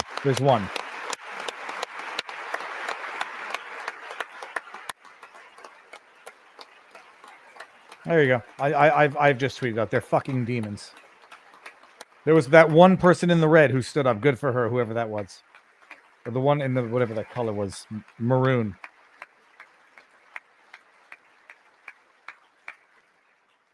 Thank you very much. All three savages charged with Jocelyn and Lakin's murders were members of the Venezuelan prison gang, the toughest gang, they say, in the world, known as Tren de Aragua. 2 weeks ago, I officially designated this gang, along with MS-13 and the bloodthirsty Mexican drug cartels, as foreign terrorist organizations.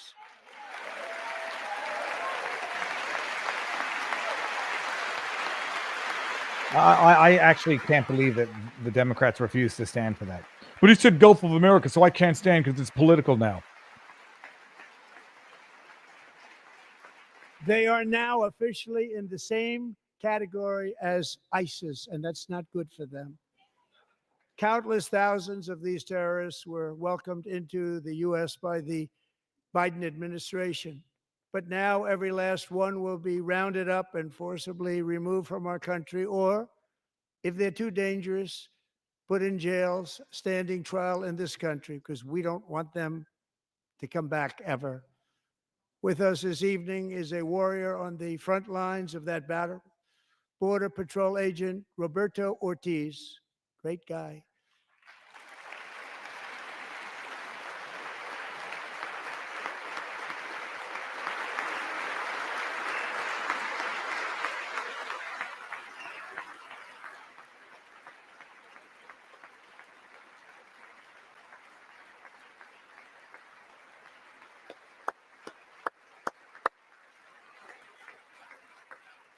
In January, Roberto and another agent were patrolling by the Rio Grande near an area known as Cartel Island. Doesn't sound too nice to me.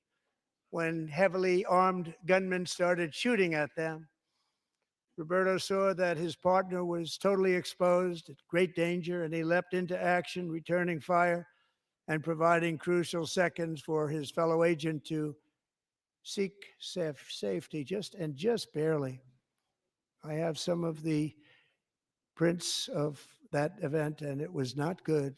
Agent Ortiz, we salute you for your great courage and for your line of fire that you took and for the bravery that you showed. We honor you, and we will always honor you. Thank you, Roberto, very much.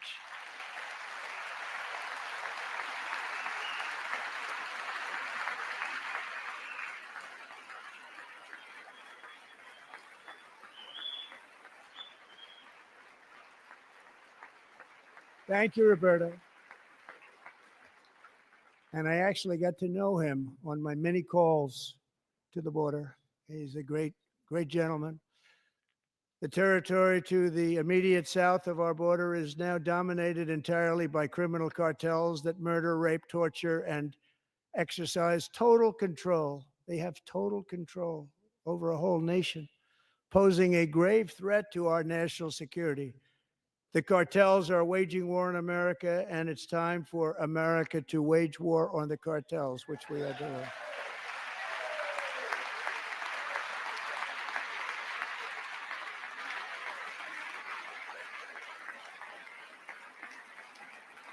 Five nights ago, Mexican authorities, because of our tariff policies being imposed on them, think of this, handed over to us 29 of the biggest cartel leaders in their country.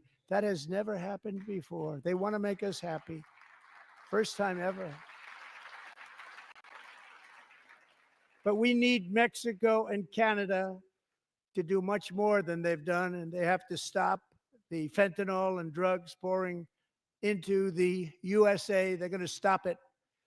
I have sent Congress a detailed funding request laying out exactly how we will eliminate these threats to protect our homeland and complete the largest deportation operation in American history, larger even than current record holder President Dwight D. Eisenhower, a moderate man, but someone who believed very strongly in borders. Americans expect Congress to send me this funding without delay so I can sign it into law. So, Mr. Speaker, John Thune, both of you, I hope you're going to be able to do that, Mr. Speaker. Thank you.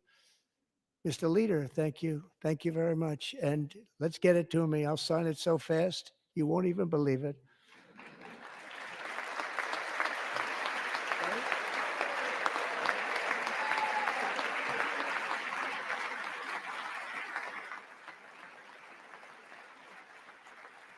And as we reclaim our sovereignty, we must also bring back law and order to our cities and towns.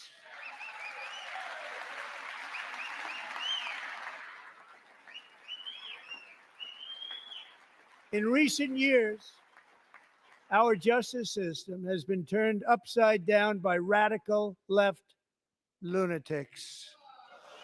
Many jurisdictions virtually ceased enforcing the law against dangerous repeat offenders while weaponizing law enforcement against political opponents like me. My administration has acted swiftly and decisively to restore fair, equal, and impartial justice under the constitutional rule of law, starting at the FBI and the DOJ. Pam, good luck. Cash, wherever you may be, good luck. Good luck. Pam Bondi, good luck. So important. Going to do a great job. Cash, thank you. Thank you, Cash.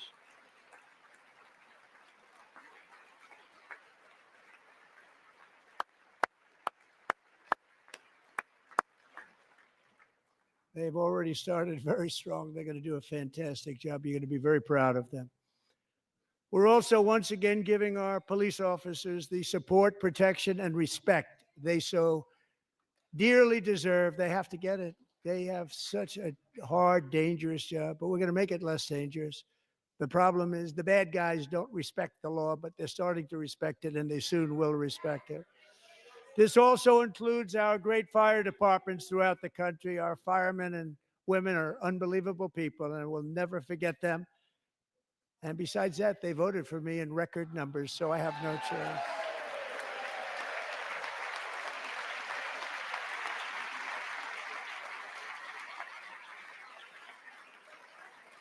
One year ago this month, 31-year-old New York police officer Jonathan Diller, unbelievably wonderful person and a great officer, was gunned down at a traffic stop on Long Island. I went to his funeral.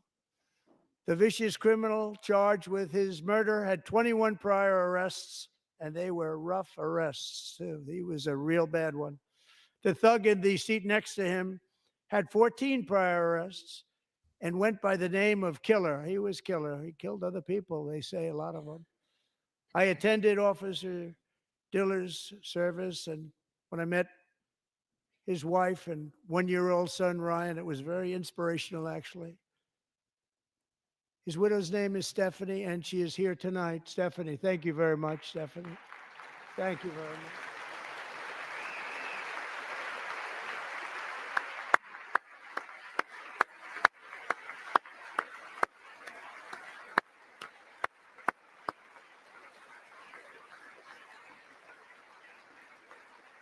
What does it feel like they're being celebrated? Stephanie, because we're going to make sure that Ryan knows his dad was a true hero, New York's finest. And we're going to get these cold-blooded killers and repeat offenders off our streets, and we're going to do it fast. Got to stop it. They get out with 28 arrests. They push people into subway trains. They hit people over the head, back of the head with baseball bats. We got to get them out of here. I've already signed an executive order requiring a mandatory death penalty for anyone who murders a police officer. And tonight I'm asking Congress to pass that policy into permanent law. like their misery can only be not made sense of, but coped with if something positive comes out of it. This woman has lost her husband for the rest of her life. I'm also Laken Riley. asking for a new crime bill getting tough on repeat offenders while enhancing protections for America's police officers. so they can do their jobs without fear of their lives being totally destroyed.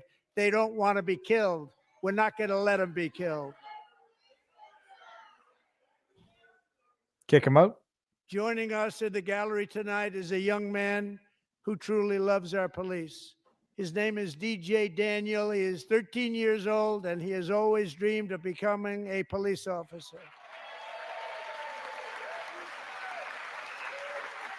Or wait until the internet goes after him for impersonating a police officer.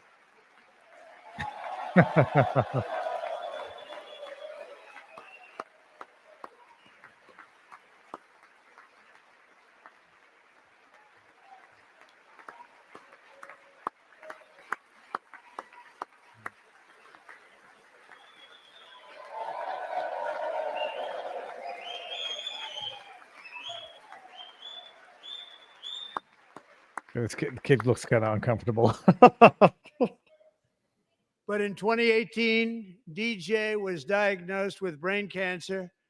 The doctors gave him 5 months at most to live. That was more than 6 years ago.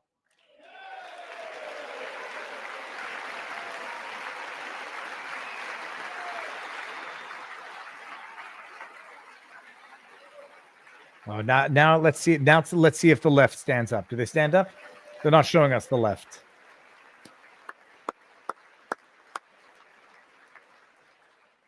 Since that time, DJ and his dad have been on a quest to make his dream come true, and DJ has been sworn in as an honorary law enforcement officer actually a number of times. The police love him. The police departments love him.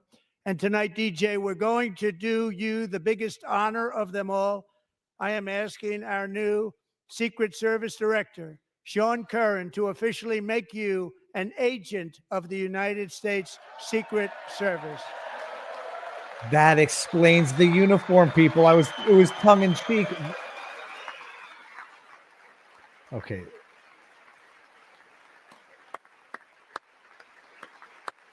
Okay, this is the sweetest thing. Look at this.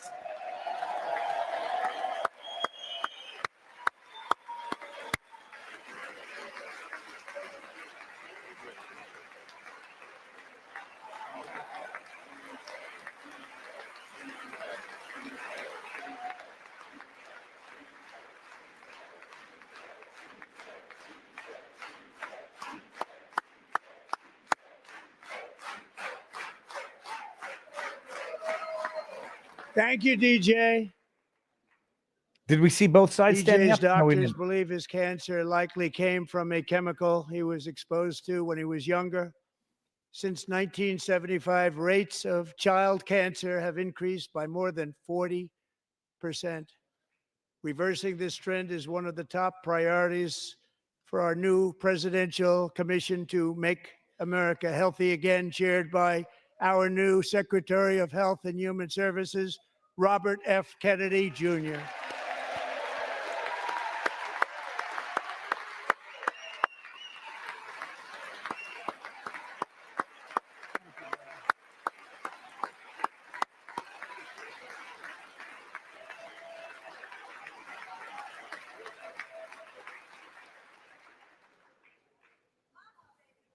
With the name Kennedy, you would have thought everybody over here would have been cheering.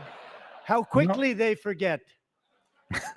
Our goal is to get toxins out of our environment, poisons out of our food supply, and keep our children healthy and strong.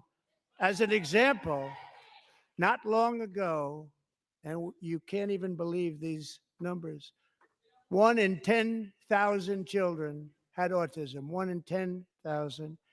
And now it's 1 in 36. There's something wrong. 1 in 36. Think of that. So we're going to find out what it is, and there's nobody better than Bobby and all of the people that are working with you. You have the best to figure out what is going on. Okay, Bobby, good luck. It's a very important job. Thank you. Go get him.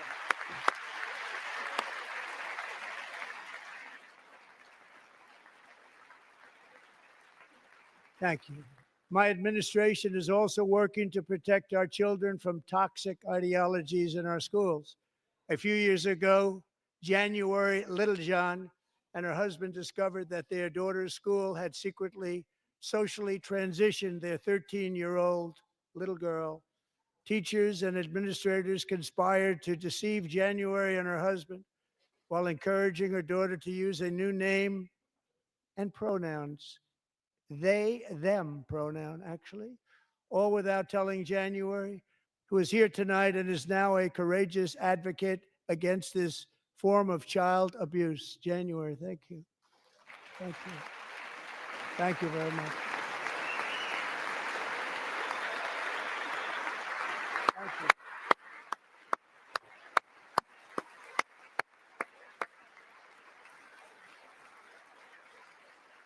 Thank you. Stories like this are why, shortly after taking office, I signed an executive order banning public schools from indoctrinating our children with transgender ideology.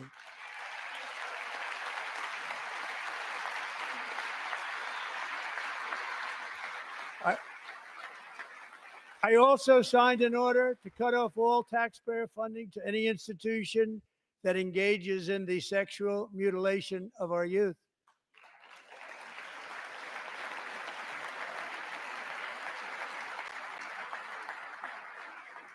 And now I want Congress to pass a bill permanently banning and criminalizing sex changes on children and forever ending the lie that any child is trapped in the wrong body.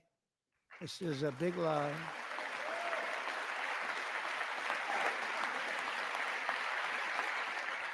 And our message to every child in America is that you are perfect exactly the way God made you.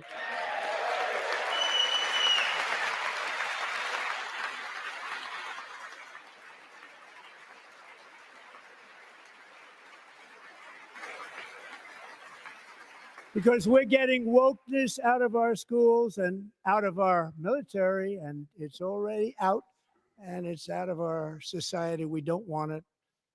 Wokeness is trouble. Wokeness is bad. It's gone. It's gone. And we feel so much better for it, don't we? Don't we feel better? I don't expect the left to stand on that one. Our service members won't be activists and ideologues. They will be fighters and warriors. They will fight for our country. And Pete, congratulations. Secretary of Defense, congratulations.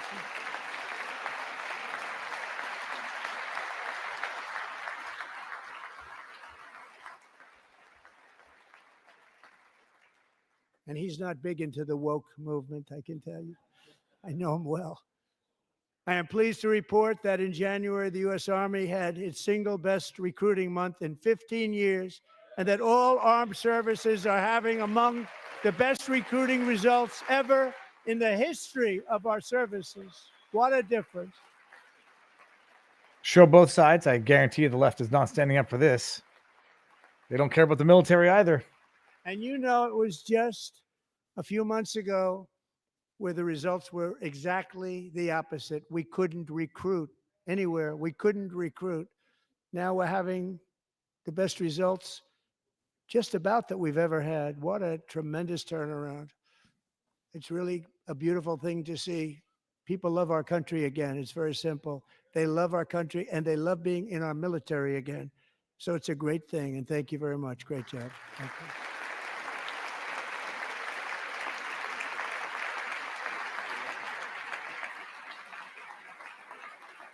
We're joined tonight by a young man, Jason Hartley, who knows the weight of that call of duty. Jason's father, grandfather, and great-grandfather all wore the uniform. Jason tragically lost his dad, who was also a Los Angeles County Sheriff's deputy when he was just a boy, and now he wants to carry on the family legacy of service. Jason is a senior in high school, a 6-letter varsity athlete, a really good athlete, they say, a brilliant student with a 4.46, that's good, GPA. How do you get a 4.46? And his greatest dream is to attend the U.S. Military Academy at West Point. Hold on. How do you get a 4.46 GPA, people? I'm asking Grok.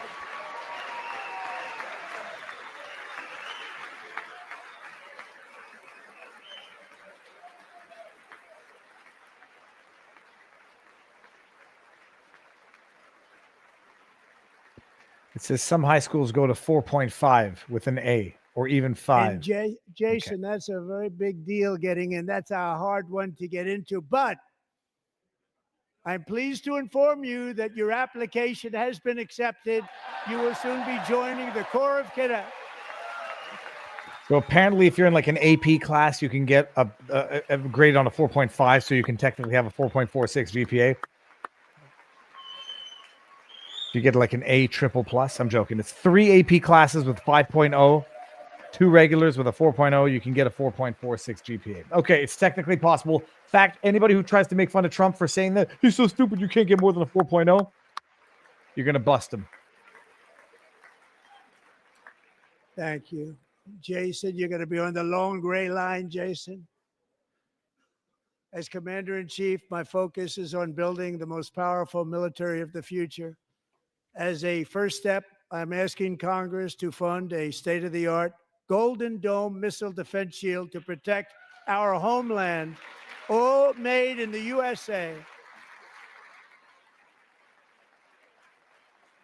Apparently, the left also does not care about protecting the homeland. Noted. And Ronald Reagan wanted to do it long ago, but the technology just wasn't there, not even close. But now we have the technology. It's incredible, actually. And other places they have it. Israel has it. Other places have it. And the United States should have it too, right, Tim, right? They should have it too. So I want to thank you. But it's a very, very important. This is a very dangerous world. We should have it. We want to be protected, and we're going to protect our citizens like never before. To boost our defense industrial base, we are also going to resurrect the American shipbuilding industry, including commercial shipbuilding and military shipbuilding.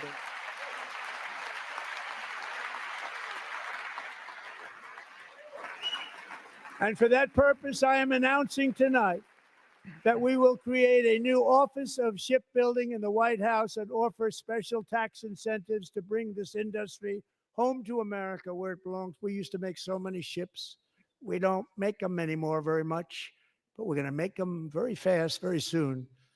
It will have a huge impact. To further enhance our national security, my administration will be reclaiming the Panama Canal, and we've already started doing it.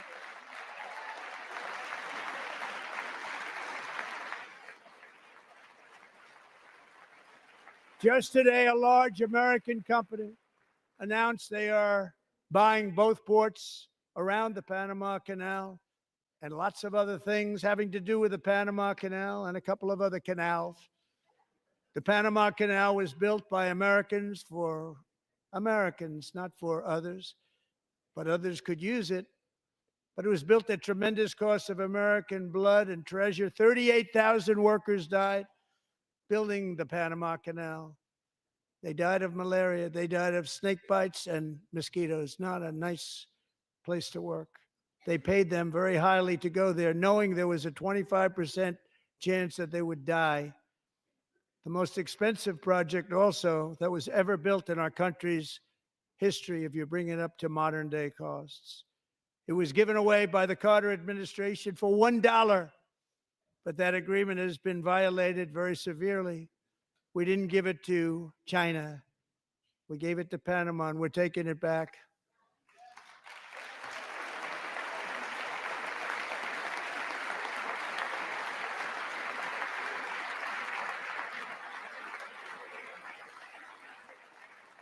And we have Marco Rubio in charge. Good luck, Marco. Now, we know who to blame if anything goes wrong. Marco's been amazing, and he's going to do a great job. Think of it. He got 100 votes. You know, he was approved with actually 99, but the 100th was this gentleman, and I feel very certain. So let's assume he got 100 votes.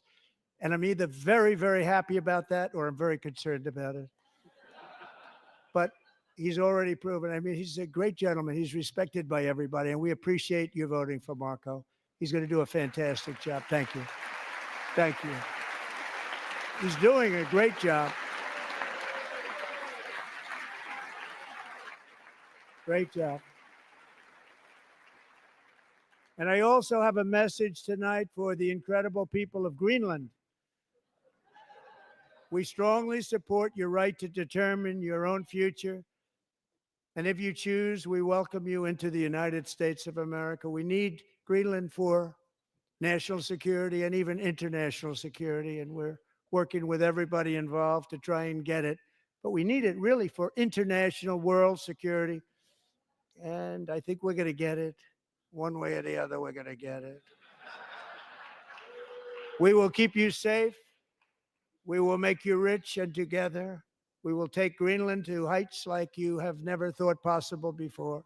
It's a very small population, but very, very large piece of land and very, very important for military security. America is once again standing strong against the forces of radical Islamic terrorism.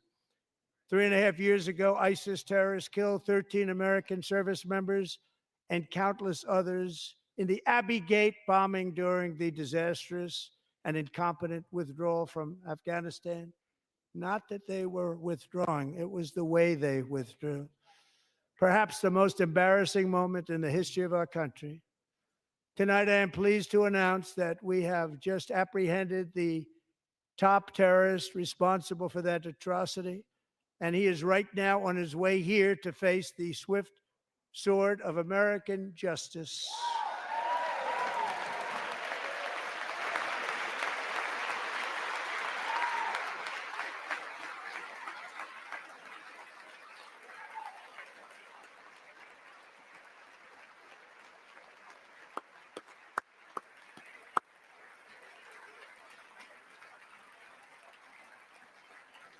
And I want to thank especially the government of Pakistan for helping arrest this monster. This was a very momentous day for those 13 families who I actually got to know very well, most of them, whose children were murdered, and the many people that were so badly, over 42 people, so badly injured on that fateful day in Afghanistan. What a horrible day. Such incompetence was shown that when Putin saw what happened, I guess he said, wow, maybe this is my chance. That's how bad it was. Should have never happened. Grossly incompetent people. I spoke to many of the parents and loved ones, and they're all in our hearts tonight. Just spoke to them on the phone. We had a big call. Every one of them called, and everybody was on the line, and they did nothing but cry with happiness. They were very happy, as happy as you can be under those circumstances. Their child, brother, sister, son, daughter was killed for no reason whatsoever. In the Middle East, we're bringing back our hostages from Gaza. In my first term, we achieved one of the most groundbreaking peace agreements in generations, the Abraham Accords.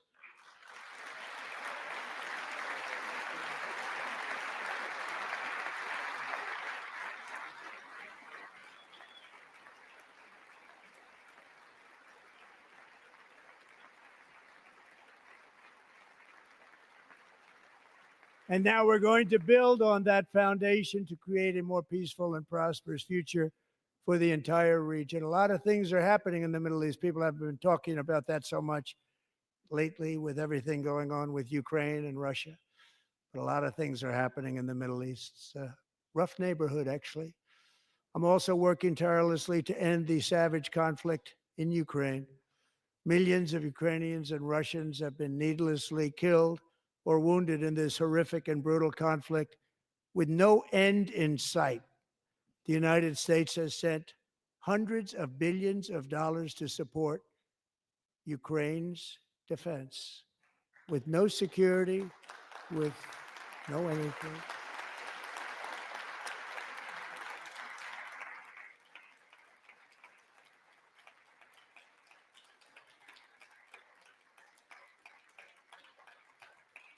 Do you want to keep it going for another 5 years? Yeah, you would say Pocahontas says yes.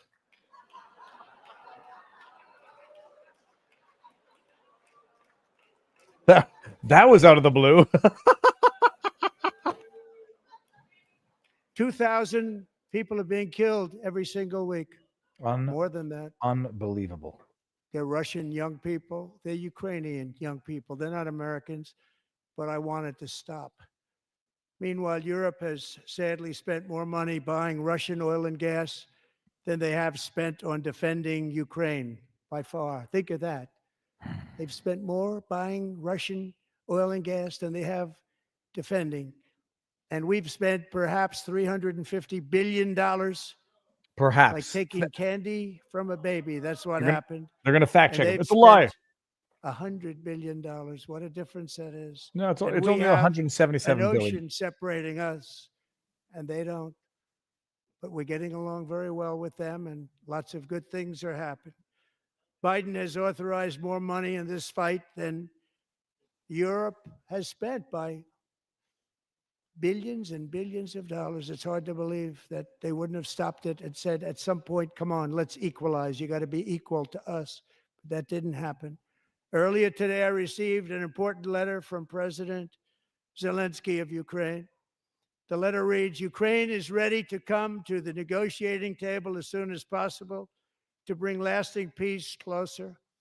Nobody wants peace more than the Ukrainians, he said. My team and I stand ready to work under President Trump's strong leadership to get a peace that lasts. We do really value how much America has done to help Ukraine maintain its sovereignty and independence.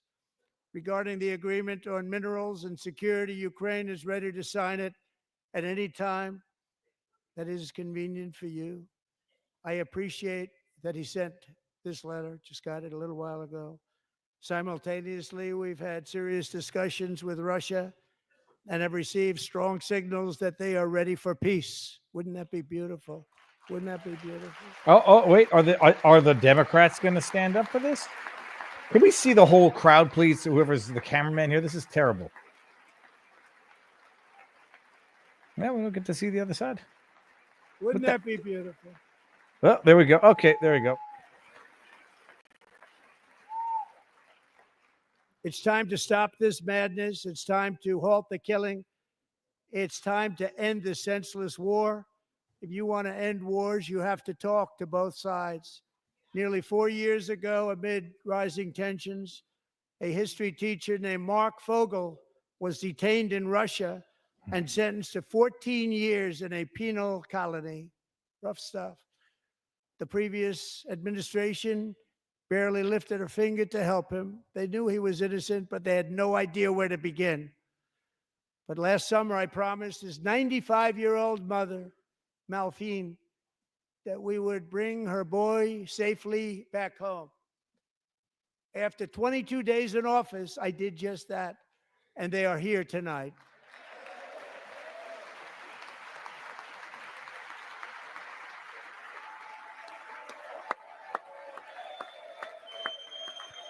I'm checking to see what the what the longest ever equivalent to the State of the Union address is. This is getting up there.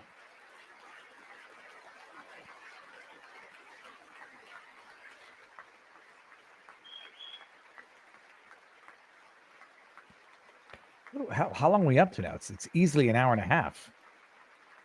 So he's doing it on purpose. It looks like Bill Clinton. Hour and 28 minutes. To Mark and his great mom, we are delighted to have you safe and sound and with us. As fate would have it, Mark Fogel was born in a small rural town in Butler, Pennsylvania. Have you heard of it? What happened in Where Butler, his mother has Pennsylvania? lived for the past 78 years. Jeez. I just happened to go there last July 13th for a rally. That was not pleasant. And that is where I met his beautiful mom right before I walked onto that stage. And I told her I would not forget what she said about her son. And I never did I? Never forgot.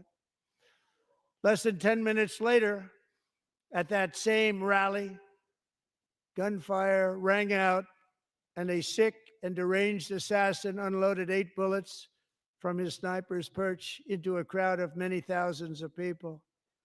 My life was saved by a fraction of an inch but some were not so lucky. Corey Comparator was a firefighter, a veteran, a Christian, a husband, a devoted father, and above all, a protector. When the sound of gunshots pierced the air, it was a horrible sound. Corey knew instantly what it was and what to do. He threw himself on top of his wife and daughters and shielded them from the bullets with his own body. Corey was hit really hard. You know the story from there. He sacrificed his life to save theirs. Two others, very fine people, were also seriously hit. But thankfully, with the help of two great country doctors, we thought they were gone and they were saved. So those doctors had great talent. We're joined by Corey's wife, Helen, who was his high school sweetheart, and their two beloved daughters, Allison and Kaylee. Thank you.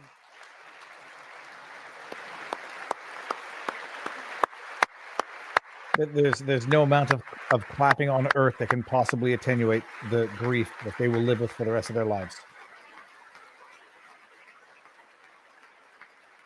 Democrats not going to clap. No, they're not going to dignify this. Look at this. This is a broken woman that's going to live with trauma, indescribable trauma for the rest of her life.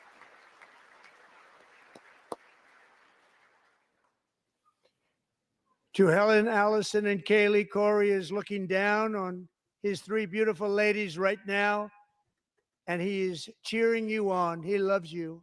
He is cheering you on. Corey was taken from us much too soon, but his destiny was to leave us all with a shining example of the selfless devotion of a true American patriot. It was love like Corey's that built our country, and it's love like Corey's that is going to make our country more majestic than ever before. I believe that my life was saved that day in Butler for a very good reason. I was saved by God to make America great again. I believe that. Thank you. Thank you. And do it. I'm going to. Thank you.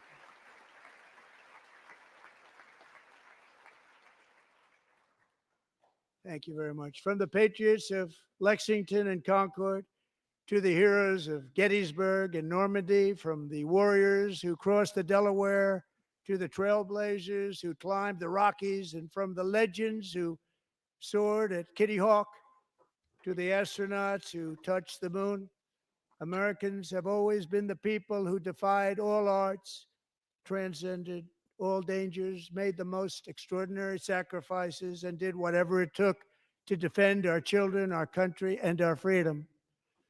And as we have seen in this chamber tonight, that same strength, faith, love, and spirit is still alive and thriving in the hearts of the American people.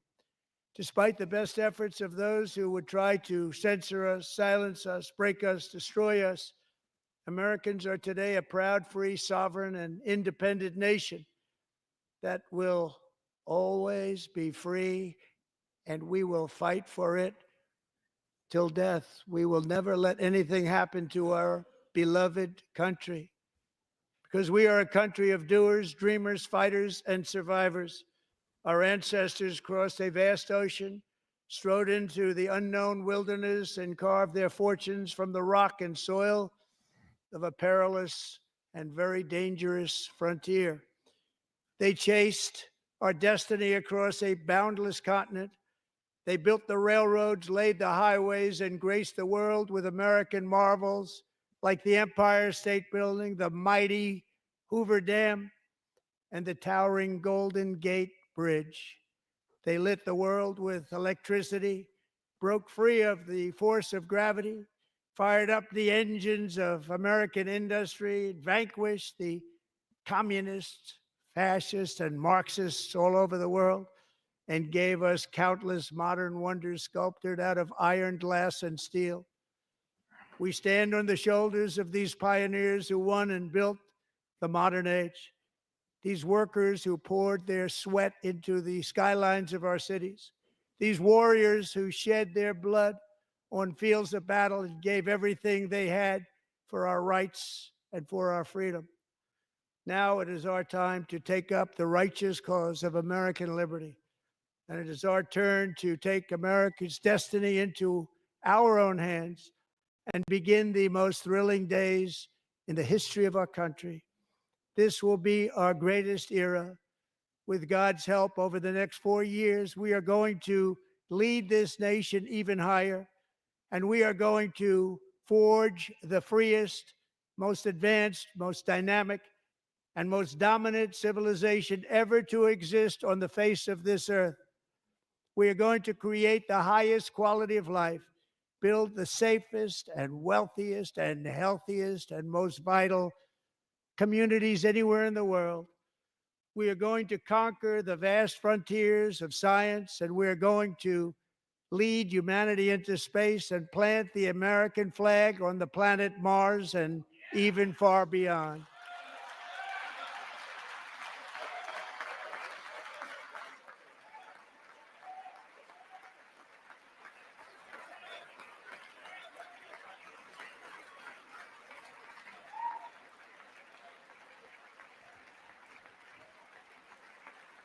And through it all, we are going to rediscover the unstoppable power of the American spirit.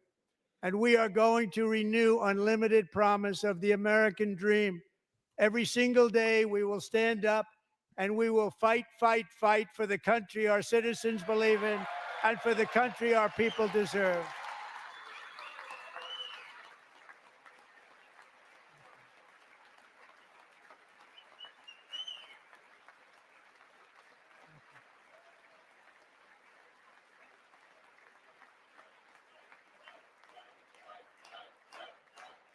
Let's see. Oh, it looks like half of the gallery on the Democrat side has left. Am I wrong with that, or My is that? fellow Americans, get ready for an incredible future, because the golden age of America has only just begun.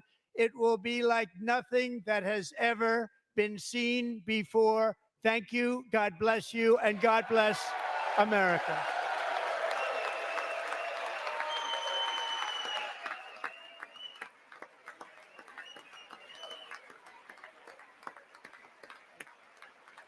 Oh yeah, they started leaving early. Well, let's see what we can catch on some hot mics here. Then we're going to get to some super chats, tip questions, and well, that's it. It's over.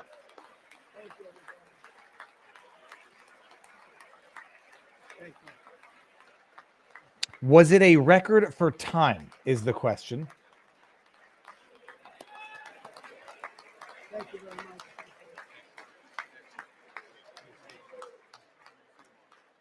Thank you very much. That's it. Okay, let's just wait for Trump to leave. Oh, well, that was interesting. Let's see how long is it going to take him a half an hour to leave? It's not going to take him a half an hour to leave. Although he is going to get swarmed. There's that one guy. What the heck? Oh, this is the presidential one. All right, well, I'm going to leave that up there. Now I'm going to just get to all of the tip questions and super chats that we missed. Oh, man. I try to be fair and open-minded and understand the other side. There's nothing to explain away as far as it goes for the Democrats' behavior here. Spiteful, juvenile, utterly inhumane and evil, period. Un-American, anti-American, unpatriotic, and dare I say, what would be even beyond unpatriotic? Seditious, treasonous. They don't applaud commemorating murdered American citizens. They don't applaud taking back control over the Panama Canal. They don't applaud the release of an American prisoner from a Russian gulag. They're fucking evil, period. That's it. And not Democrats, the lowercase d, and not the people. Everyone on the half of the aisle that did not stand up to applaud an American being released from a Russian gulag. I guess maybe it's not so bad in Russia after all, according to them. Oh, we could take it out. I think we're good with that. I guess it's not. They hate America and they hate Trump more than anything else. Oof. Not a band account says, will the GOP make a compromise on the bipartisan budget? I got that one earlier. The Clinton Kingdom of North America. I got this one before and I said thank you, and I didn't really understand it. Biden projected his crimes, quid pro quos, onto Trump. That we all knew. Stop the China hustle fraud. Over in our locals community has an amazing story. Trump should remind those Dem politicians that many of their own constituents, gave him, Trump, their vote. Says R. Valera. Viva, Canadians don't deserve tariffs. Well, first of all, I may or may not agree with you. That's like saying Canadians deserve freebies by foreign countries. I'm not sure that makes any sense. But let's just operate on the premise that Canadians don't deserve tariffs. Okay. Canadians deserve open free trade with their neighbors. Okay. Who are you blaming the tariffs on? I disagree with the premise. No country is entitled not to have tariffs imposed on it by a foreign country. You're not entitled. I know you have NAFTA, you have free trade agreements. Sometimes you renegotiate them, especially when you screw up on international affairs. So Canadians don't deserve tariffs. I disagree with it as a matter of principle, but even if I operate on that principle, okay, who do you blame the tariffs on? If you blame them on Trump, congrats, you've been brainwashed. Aaron Pigtail Peener Queefer Stutterland, Mexican $20 says, you read $2 super chats or you jerk like Ricada? And I don't know what the hashtag TWO is. I think I'll take that as a joke, because otherwise I would just tell you to, piss off. But I assume that's a joke. I read, in as much as humanly possible, all super chats. But if you're after attention, congratulations, you got it for a second. Godfidence in Jesus Christ says, God bless America in Jesus' name. Amen. Barb Ariane says, thanks for sharing, Viva. Much love to my favorite podcast. Thank you very much. I tried to be quiet during the better part of this one. Brody Dover says they didn't applaud a child that survived brain cancer against all odds. There is no way to describe it. They're petulant and evil. Period. It did answer the question. If they deputized the kid, it explains how he was able to wear a police uniform. Oh, there's two things I want to see if the Dems actually made fun of. When Trump said 4.46 GPA, he's an effing idiot, he doesn't know what he's talking about, and the kid wearing a uniform. Maybe they were going to make fun about that. Those are all the CommieTube super chats. What I want to bring up are the Crumble rants from Viva Frei on Crumble. Start from the bottom. Shailena, Go Carnivore, and why is there a group of women all dressed in pink? I got to that one. My real name says Biden working the room is a euphemism for shitting his pants. We got that one. Ginger Ninja 1776. I'm still in surprise. Okay, I got that one too. Domo Arigato Roboto says, thank you, Viva. And y'all be well and good night. And special blessings to the Waffen ranter earlier. He needs some. To the Waffen ranter. Who is the Waffen ranter? All right, and now we're going to go to party number 3, where we're going to start paying some distinct attention to. Let me bring this up here. Go all the way up to the top here.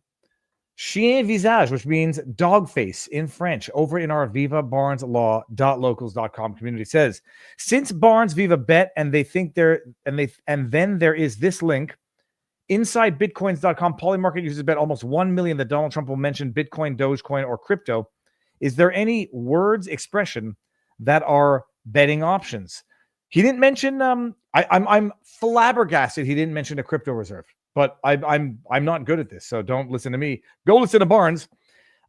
He mentioned Pam Bondi. So, for instance, the words "apologize" might be something to bet on. There's they pick their words. They pick their words. They have the markets for the specific words, and they're specific. So the word trans was in there, but not transgender. So he did not say trans. He said transgender. So if you had bet on trans, that was a fail by the end of the speech. Oversharing, too much information, says Chien Visage. That is in reference to the Reagan's intro video. Liam Sturgis says, I'm in Seattle for the Kurt Benshoof trial and want to share that Barnes is doing a legendary job. In other words, The battle goes good in his hands, and fingers crossed the jury is as reasonable at trial as they came across during selection yesterday, says Liam Sturgis. Thank you, Liam. That Barnes is in trial in Seattle. It's not broadcast or live streamed, despite his request for reasons which I think are obvious. And so we'll get the update on Sunday for sure. At least the update of jury selection in the first week of trial. It's going to last for a long time. Chien Visage says, this is better than roll call. Slim Shagan says, duty. Duty. Chien Visage says, no, not too hard. Bill Brown says, don't the British use American-made nukes? And then we got Get 'em Viva from Alex P 11375 DTQC. What is this link here? Let me bring this up afterwards. Maxime Bernier. Okay, I'll bring that up after this. That actually looks kind of funny. Viva says Roosting, thanks for give us the live feed with the president, but please leave the President Trump impersonations to pros like Jacob Scoop. Oh, I'm gonna leave them to Tyler Fisher. I can do Bernie Sanders. I can do a good Bernie Sanders expression. I want you to. I don't stand up. I would stand up, but I can't. My legs hurt. My knees. Oh, his mirror. What I wanted to bring up was this, which was the next part of this. Maxime Bernier campaign jingle translated.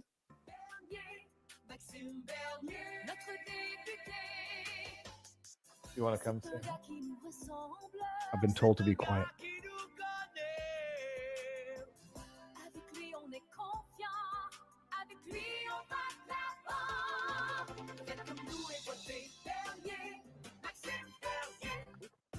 I don't believe that that's a real song.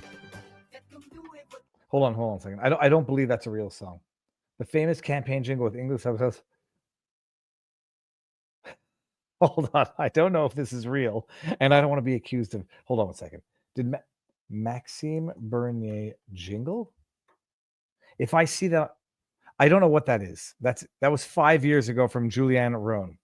Okay, I don't know if that's real. So let me go back to Viva Barnes. Well, let's just make sure we're not missing anything in here. I've been told to be quiet because apparently I didn't realize it's 11 o'clock. Holy crap apples. We're going to go to bed, people. That was the night.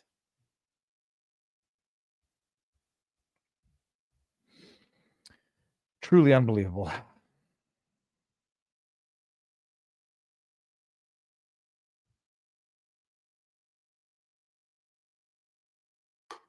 All right, let's go over to vivabarneslaw.locals.com. In the chat on the right hand side, it says, "Love me some commentary," says Daisy May. Viva. Okay, I might have to go, guys. Tonight's speech, I'm predicting the Democrats will show the whole world just how unprofessional and un-American they truly are, says Yep 332. And yep, you are right. Let me just show everybody that we have the smartest locals community on earth. And Yep was 1,000% right. That was right up here. Right there. It happened. And then we go down. Events. So Zelensky wanted to negotiate further in front of the public while feigning signing ceremony. 3D chess. Demand Ukraine unconditional surrender? No? Okay. U.S. joins Russia, sends a few troops to Russia, joins the front. Ukraine, in a normal course of battle, fires upon Russian U.S. troops. U.S. declares hostilities by Ukraine.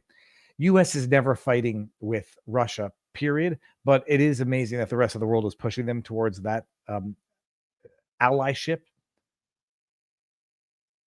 Andy says, Viva. First, Melania Trump has invited 11 everyday Americans to join her as guests for her president's speech to the joint session night, according to the White House. The guest includes multiple individuals who highlight policy issues prioritized by the Trump administration. It's amazing.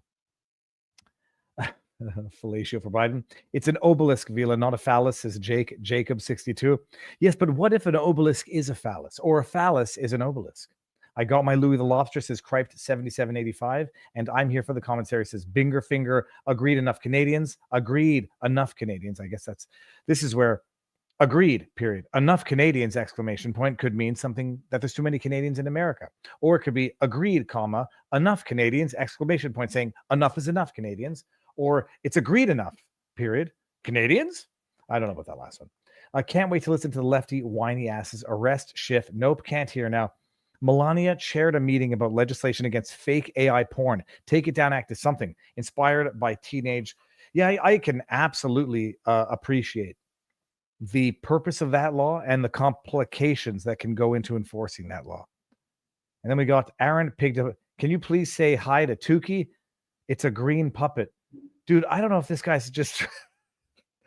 hello, Tukey. I don't want to say hi to Tukey, and I have no idea who the hell Tukey is. Okay, so I presume now the first one was a joke, so thank you for the joke and the laugh. Okay, let's go on back over to Crumble, and then I think we're going to have to call this a night. I hope Democrat Americans see how much Democrats hate America. We're actually going to leave it on that because I've got to go to bed. Not for me, but I believe there's a child. He slept in until 10 o'clock this morning, but that's only because we stayed up until midnight last night, 12:30, eating Taco Bell and watching Family Guy. Now that's how you learn, people. Shofar says, I hope Democrat Americans see how much Democrats hate America. And then don't worry, go. Thank you, Viva. You all be good. And special blessing to the one. All right, so we're going to end it. Before I go, if I may ask everyone, go buy a children's book, Louis the Lobster, Returns to the Sea, on Amazon.com. It's a #1 bestseller. It's not at all. But who knows? Maybe that. I don't know how that happens. When it can happen. Here's the link. Is that Louis the Lobster? Yeah, there you go. Take that. Get a children's book. No one has ever regretted getting a children's book. Link. You know, I'm so stupid. I go on Timcast, forget to bring a book. Just an idiot. Forget to mention it. Just an idiot. Get a text message from Encryptus, but I'm on silent, so I don't get them. Viva, you didn't mention your book because I'm an idiot.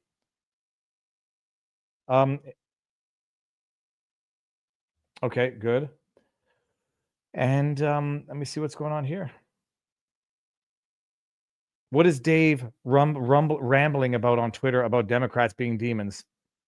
When you do not give a standing ovation to a child that survived brain cancer, to a piece of nature being dedicated to a woman who was raped and murdered, to a journalist being freed from a Russian gulag, and to Panama Canal being taken over instead of being given to the Chinese, you are demons, period. New paragraph. I just hope the entire world saw it, period.